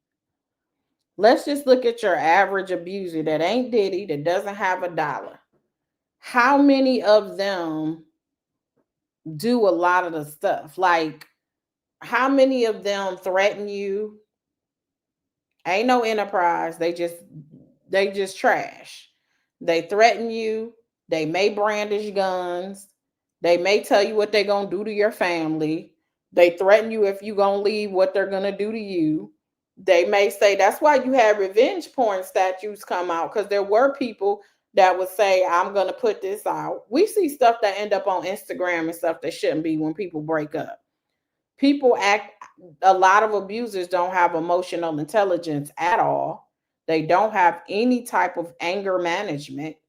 And so they do this type of stuff, even if you take Diddy off. So now you have to differentiate him just acting like a jerk with his woman in a relationship, or her really, basically they have to almost prove that he got with her for the purpose of her just sex trafficking. But again, he ain't make no money off of it. He wasn't doing it for money. They was paying somebody. which is more like prostitution. So it's just all over the place and convoluted. That's all I'm saying. So are they your boss? Sometimes they are.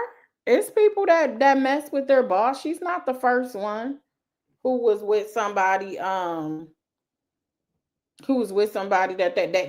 their relationship, yes, it was combined. Sexual harassment, maybe.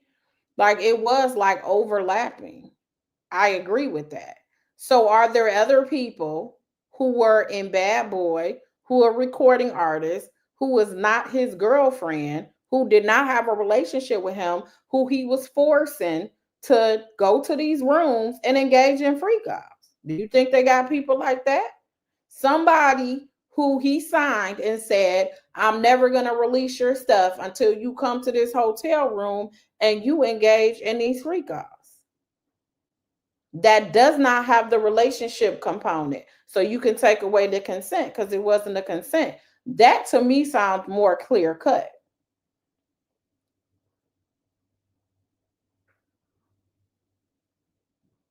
So the Kid Cudi was not the arse. It's one of the predicate acts that they're saying. You only have to do two within 10 years of each other. Two predicate acts, which are the racketeering, like the crimes. And so they're using arson and that he used that to intimidate and scare and all of that. But again, he did that. He blew up Kid Cudi's car because he was messing with his girlfriend. So again, if him and that seemed more so like a relationship thing. This is what I'm saying. I'm not saying that it's right. I'm just saying how it can be viewed like, oh, he was definitely a butthole in this relationship. But what part of it was just he was doing this, incorporating into his relationship? And what part of it was I'm doing this to intimidate you to make you stay a part of my record label? Like it's just not as clear cut. And I think the government, like I said, they have to do some leaps and bounds to get to where they're trying to go. So yeah. Yeah, I ain't never heard of that with R. Kelly, with Azriel, but that was his girlfriend too. They was sitting out, they for real had Stockholm syndrome. They was sitting there, he was in jail, and they was holding each other hand. We both his girlfriends, and we okay. Cassie wanted to be the only one. She really didn't want to share him, even though. So when she saw him with other people, she would say that he was cheating on her and would get mad and break up with him and go see other people herself. So she was saying she's in a full-blown relationship with him. Now with Azriel and all of them or whatever, they were cool with it. They knew it was two or three of them. They were like how Neo is with his women.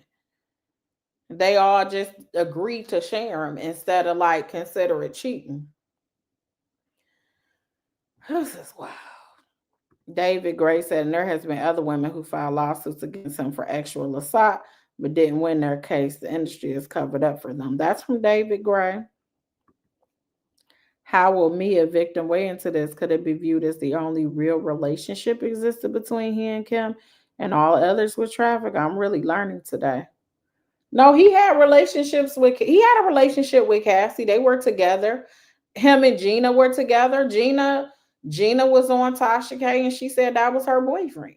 So he said he had relationships with these people. They just knew he was cheating on them and messing with other people.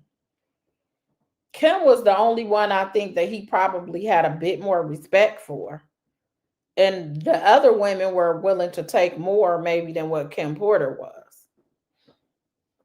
I don't know. Has Mace? Somebody call Mace. Anybody got Mace's number? We need Mace. We need Farnsworth, Bentley. We need y'all to we need you to approach the bench. Okay. We need them to take the stand. Because we want to know. Because Mace got out of Dodge. He got saved. He read his Bible one day and said, I'm going to be a preacher. And I just always knew it was more. I know God can call you like that, but I knew it was more with Mace. But the other girlfriend is still with R. Kelly and they have a baby. I don't know about her having a baby, but I know they still together. Yeah, they knew it. They knew it was 2 or 3 of them, Betty. They did. I mean, I don't know. You said Bentley isn't coming. The rumor about a baby is a lie. Okay. Bobby said so much for the Tootsie Roll. All these heifers addicted to that Tootsie Roll.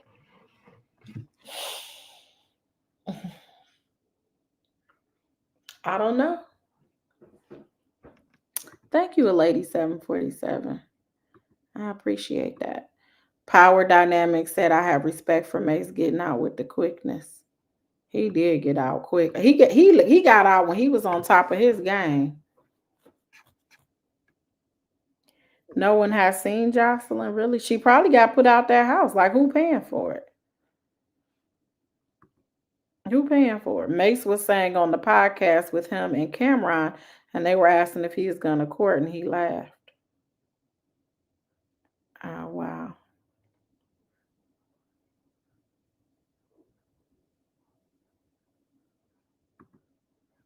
Ain't nobody in prison going to tell me I can't come outside, Andrew.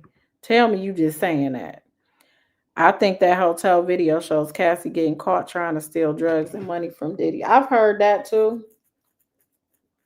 And because we did hear about the money aspect where they thought she basically admitted, I guess, that she has stolen from him before, but I guess that particular incident where she got thrown off the boat, she said she didn't steal. She was accused of it. Then we got my man's yesterday who said they was making people take lie detector. He was on paranoid. And she's also said that allegedly he may suffer from bipolar disorder. So he may have manic type episodes, and that mixed with drugs, it was probably something to see. Okay. So yeah, it's just so many dynamics to this. I think that hotel video shows Cassie and caught trying to steal. Yesterday, defense asked what did he keep in his Louis Vuitton bag? Answer: drugs and money. Mm-hmm. Did she have his bag when she left? Or did she have her own bag when she left? The Suburbia Jones effect. Did she have her bag when she left? Or did she have his bag when she left? Pam, do you recall Mace on Detroit radio when he left Bad Boy preaching and crying for the he was shook? Did he? I don't remember that, a lady. Thank you for the super chat. We want to know who had the bag. No, when Cassie was leaving, she had a bag. So you said it was her bag. Okay. Well, Sweet Jane said, I honestly don't care if she stole from him. He stole from other people now. Okay, Sweet Jane. She had her bag. She wanted to go home and get ready for her premiere. Okay, so what we talking about the bag for? Was the Louis Vuitton the little bag? Like, I know we had a picture yesterday that we showed when it was an LV bag that looked like the shaving bag or the toiletry bag that men have. Did she take that and put it in her bag? And y'all saw it or something on the video? Queen Shadina, you have to get out the chat, then you'll see it on her channel. Okay, for Always Forever says she said that day at the Intercontinental she was trying to leave because she had an event to go to and he had hit her and she was trying to go get it. Was her bag. Okay. Andrea said even Diddy's lawyer didn't say she took her bag. Okay. Diddy reached for that bag like something important to him was in it. So Bobby Lee, you're speculating that perhaps she put something in the bag and Diddy knew what it was. It seemed like, though, the questioning would have been, and you took your bag, right? Yeah. What all was in that bag? Do you recall? Do you know if Diddy had some of his drugs that was in that bag? Because you guys were both addicts. Is that right? And so when you left, you weren't just taking your stuff, you were taking his stuff. Is that right? And so you had other incidents of which you stolen drugs from him. Yes. And there was an incident where even when he thought you stole drugs from him and he threw you off the boat. Yeah. So you were aware when you walked away with that bag that he is such an addict that he was going to flip out for you stealing his stuff, and you did it anyway, didn't you? That would have been so easy to pull out. You see how I just did that off the top of my head and I ain't got no information in real life? Hey, Felicia.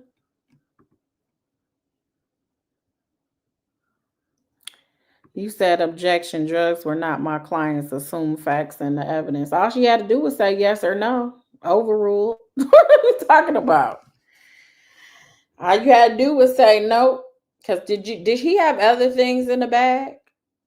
Did he have drugs in the bag? That's yes or no. If she would have said yes, or if she would have said, I don't know, or something like that, and if she would have said, I don't know, then it could have been an assumption from the jury that it probably did. And so you just put that inference out, try to put that speculation out there that was the reason why. Doesn't excuse it. Nothing he does is going to excuse that video, but it can somewhat explain it when you guys are addicts, because a lot of people have addicts in their house, or they have addicts in their family, or they have addicts that are friends. And when that happens, you have that uncle where you like, oh, Uncle Pete is coming over, and everybody goes and takes their purses and their valuables, and they put it in the room and they lock the door, because we know that Uncle Pete might go ahead and try to slip. And then people that steal, that are drug addicts, you are not going to see them stealing, and you're not going to know it till they're gone.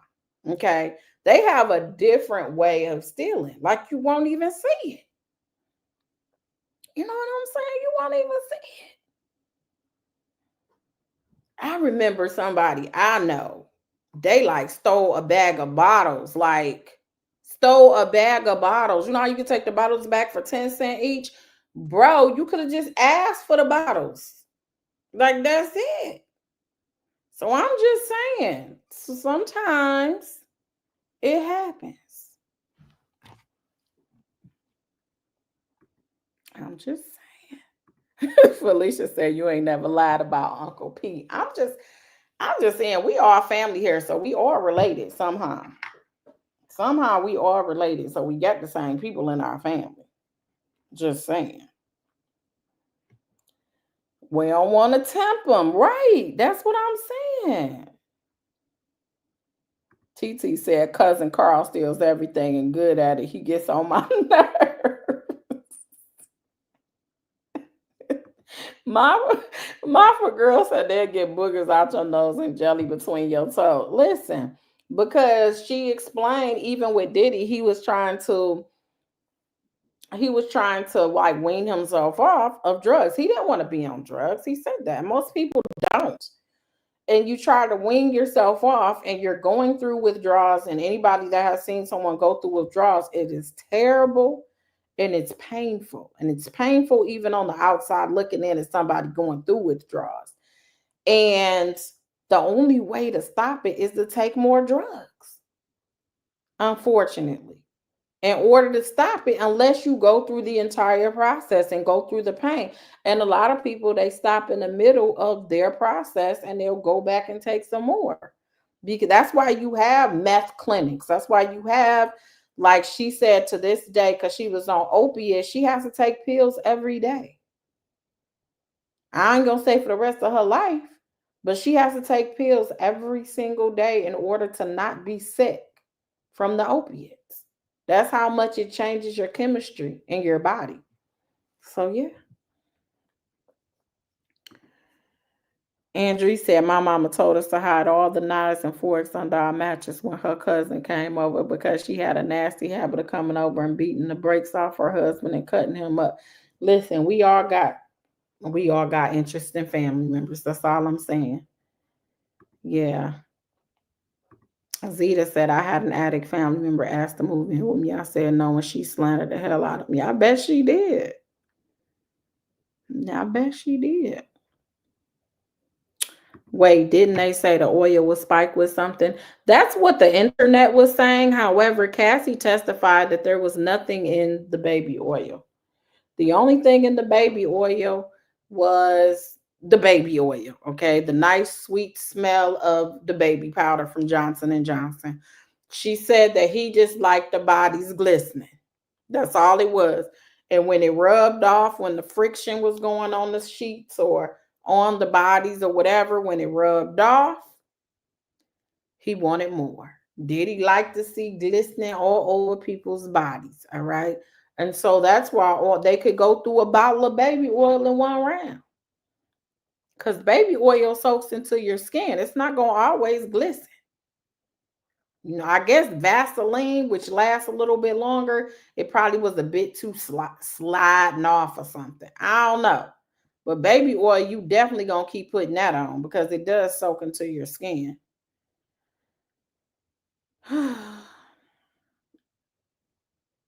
That's it. All right, let's finish and see what else he has to say. Oh, he ain't say much.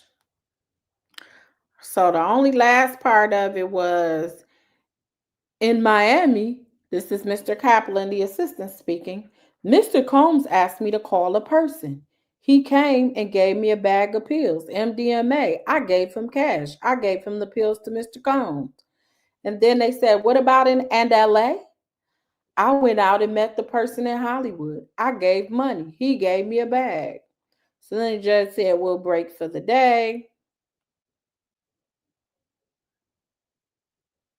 So then they say, Agnafilio, I guess, says the proffered email chain is about Gina and Gina is out of the case. She's not coming. Oh, Gina ain't coming. So then the government says she's in the indictment. Agnifilo said they could get her here and they're choosing not to. I'll submit a letter by 10 p.m. Oh, wow. So something going on with Gina, y'all. So tomorrow, Kid Cudi is supposed to tweet. Tweet. I'm reading this thing. Kid Cudi is supposed to testify, and it's going to be a live tweet about that. And if you like and want to support, here is his information from Inner City. Let me see if something else to happen on this good docket, because let me before we get off of here.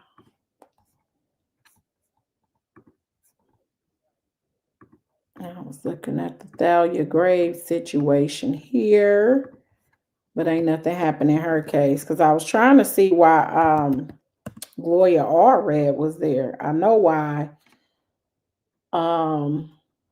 Lisa Bloom was there because she represents Don Richard. So when she was there, I understood, but I was trying to see why her mother was there. She represents Thalia Graves.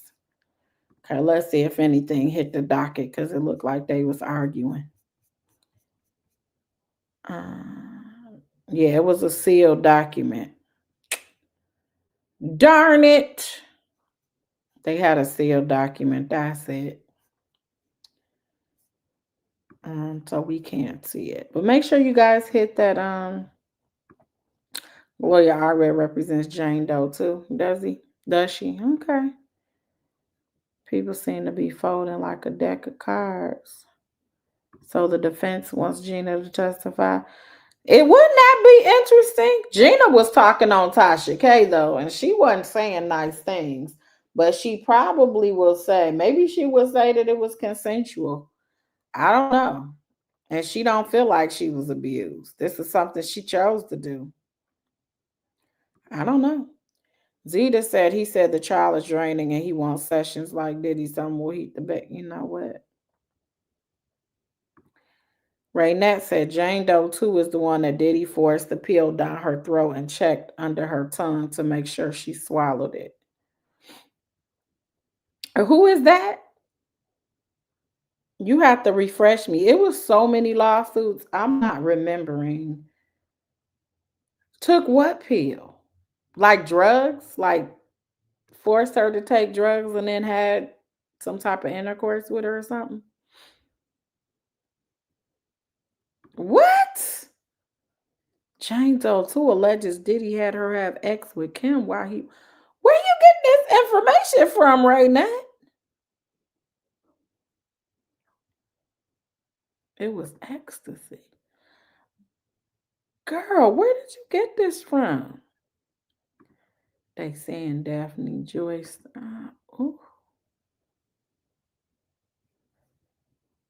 Nah, they said ecstasy. Oh, it was in the lawsuit. Oh, okay. I believe like half of those lawsuits, so I don't know. Yeah, I don't know about Kim. I don't know. Not Mel's Diner. Y'all with these names, I can't. It's a lot on the internet. It is. Gloria, so she represents Thalia Grays, where she did do a press conference, and you saying she got another Jane though.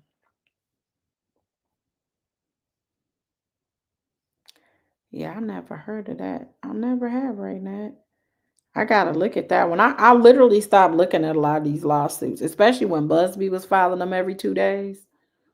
And they started sounding the same, and then some started sounding like impossible. Like they were sounding like a Tyler Perry movie. I was like, nah. Okay. I don't know. You said I'm not putting nothing past these freaks. That's from Bella.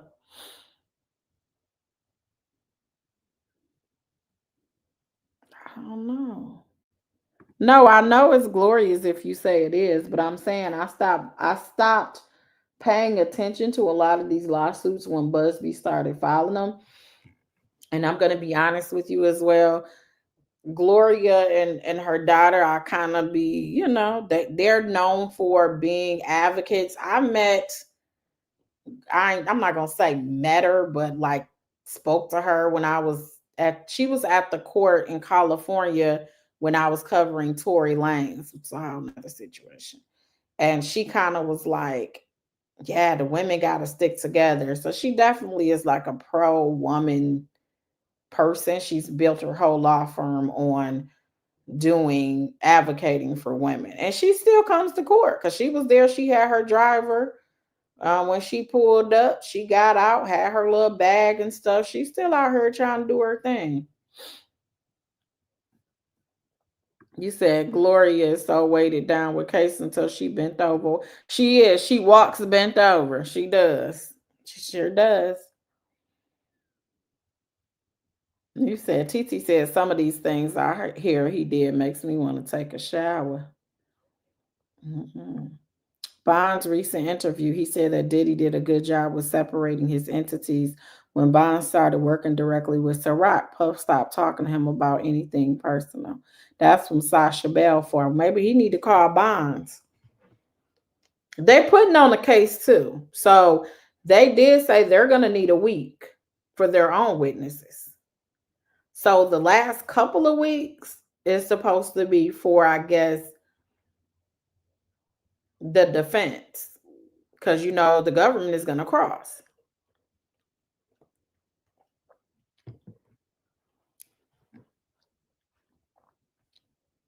The truth is always unbelievable. That's not true, but some stuff was easily verifiable. Like that book that they came out and said it was Kim Porter's. I'm like, this don't even line up with like Mary J. Blige. The dates weren't lining up. I just read a couple of pages.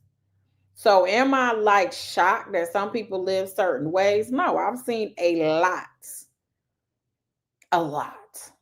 that was like, what? Huh? Like that was shocking. But I can also sniff out BS. And when you have someone like Diddy, you're going to have a combination of both.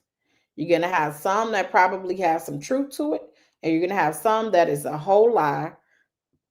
And the problem is now you got to when it's combined, then you're going to leave it up to people to decide like, oh, if she lied, then they probably lied. And so sometimes the people making up stuff discredit the ones that may not be making up stuff. So that's what I said in the beginning when these lawsuits started happening. I was like, yeah, with some of these civil lawsuits, some of these are going to end up being dismissed. Once they start being dismissed, people are going to start questioning everybody's. And that's kind of what happens. You said Taylor Durden said, what type of rituals was Diddy doing with that substance on his chest? I don't know, Taylor. Tyler, I don't know. Young Miami somewhere trying not to act bothered, but I'm sure she's shaking in her boots. Her name, she was named in the Little Rod lawsuit. He seemed like he should be called, but he was not. Look, she was named, but she wasn't a named defendant.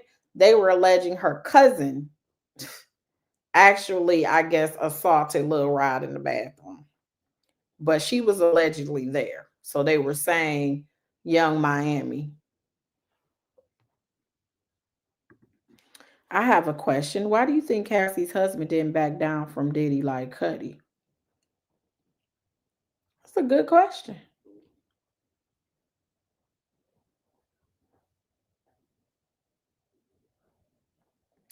I don't have the answer to that. I don't know. But he clearly wasn't scared. And she was going back to Diddy while she was with her husband. Like when she started first dating him, of course, not while they was married, but we do know there were conversations text-wise while they were married. So I don't know, but he definitely sees something in her that he's willing to work through with her, because it's a lot of people would have been like, I'm out. You put me in danger with this fool and you still want to talk to him? Nah, I'm good. I heard someone say Alex would troll Diddy on social media and he didn't say anything. That's what I heard too.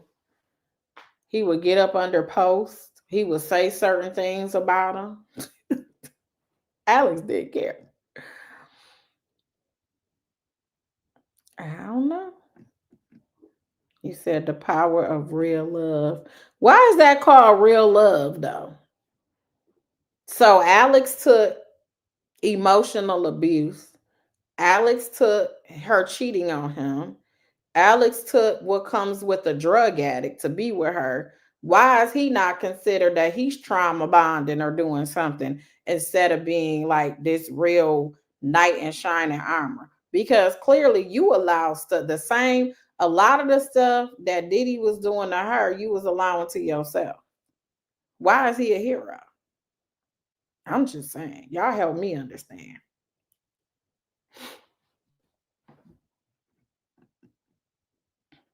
I'm not putting that up, pantry.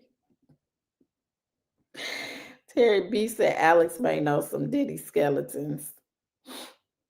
Mhm.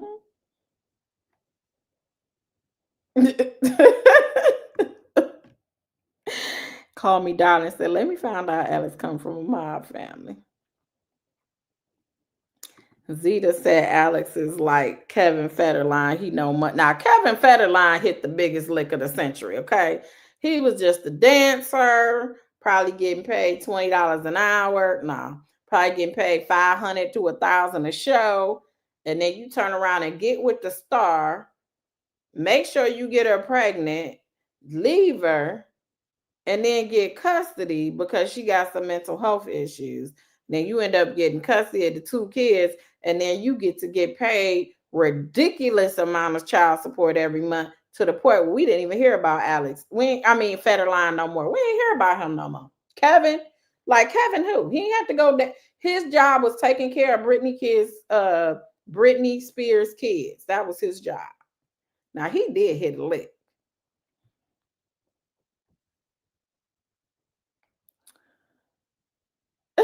Taylor, don't do that. We don't, I thought they mentioned Young Man with the pink Miami during the raid. I don't know. Peachy said 30 million is a lick from a personal trainer. I say it's the same thing about Britt and Kevin. Now Cassie got all these issues documented. You said right now said he stopped dancing and got fat. Shoot, that's him. That's because he didn't have to dance his way no more. Like for what? Shoot, he probably ordering DoorDash as we speak. Why? Well, those kids about 18 now. How old are Britney Spears? Britney Spears kids ages. Let's see.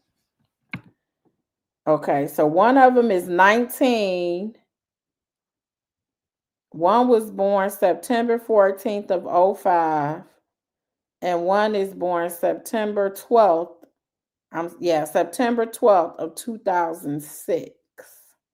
So 19 and 18. Oh, his lick is over with. The lick train is gone. He had all them years, 18 years, because he left her. Them kids was little. So what is Kevin doing now? Let me ask Google. What is Britney Spears baby daddy Kevin Federline doing with his life?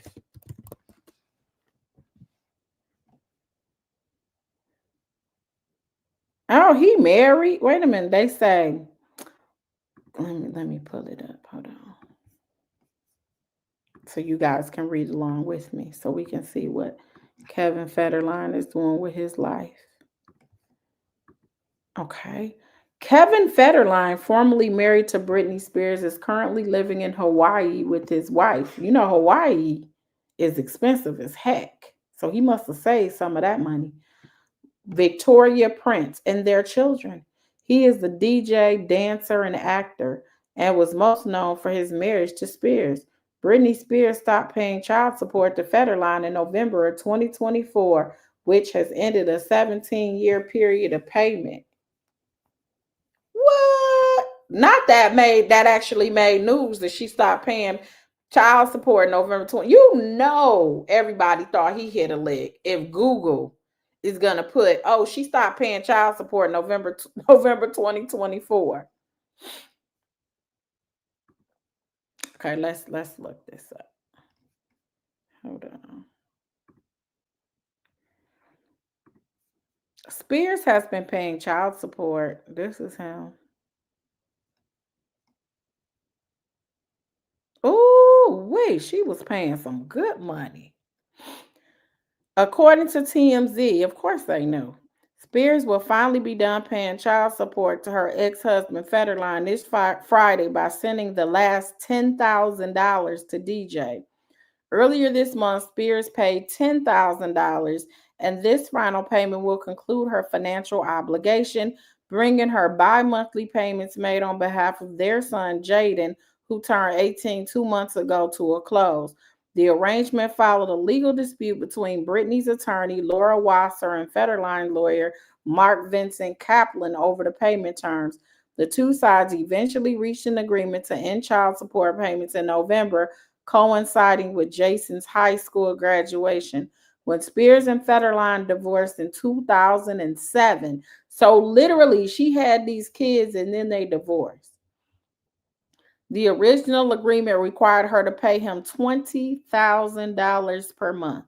However, in 2018, the payments increased to $40,000 as Federline was granted full custody of their children. After Sean Preston, now 19, turned 18 last year, the payment was reduced back to $20,000.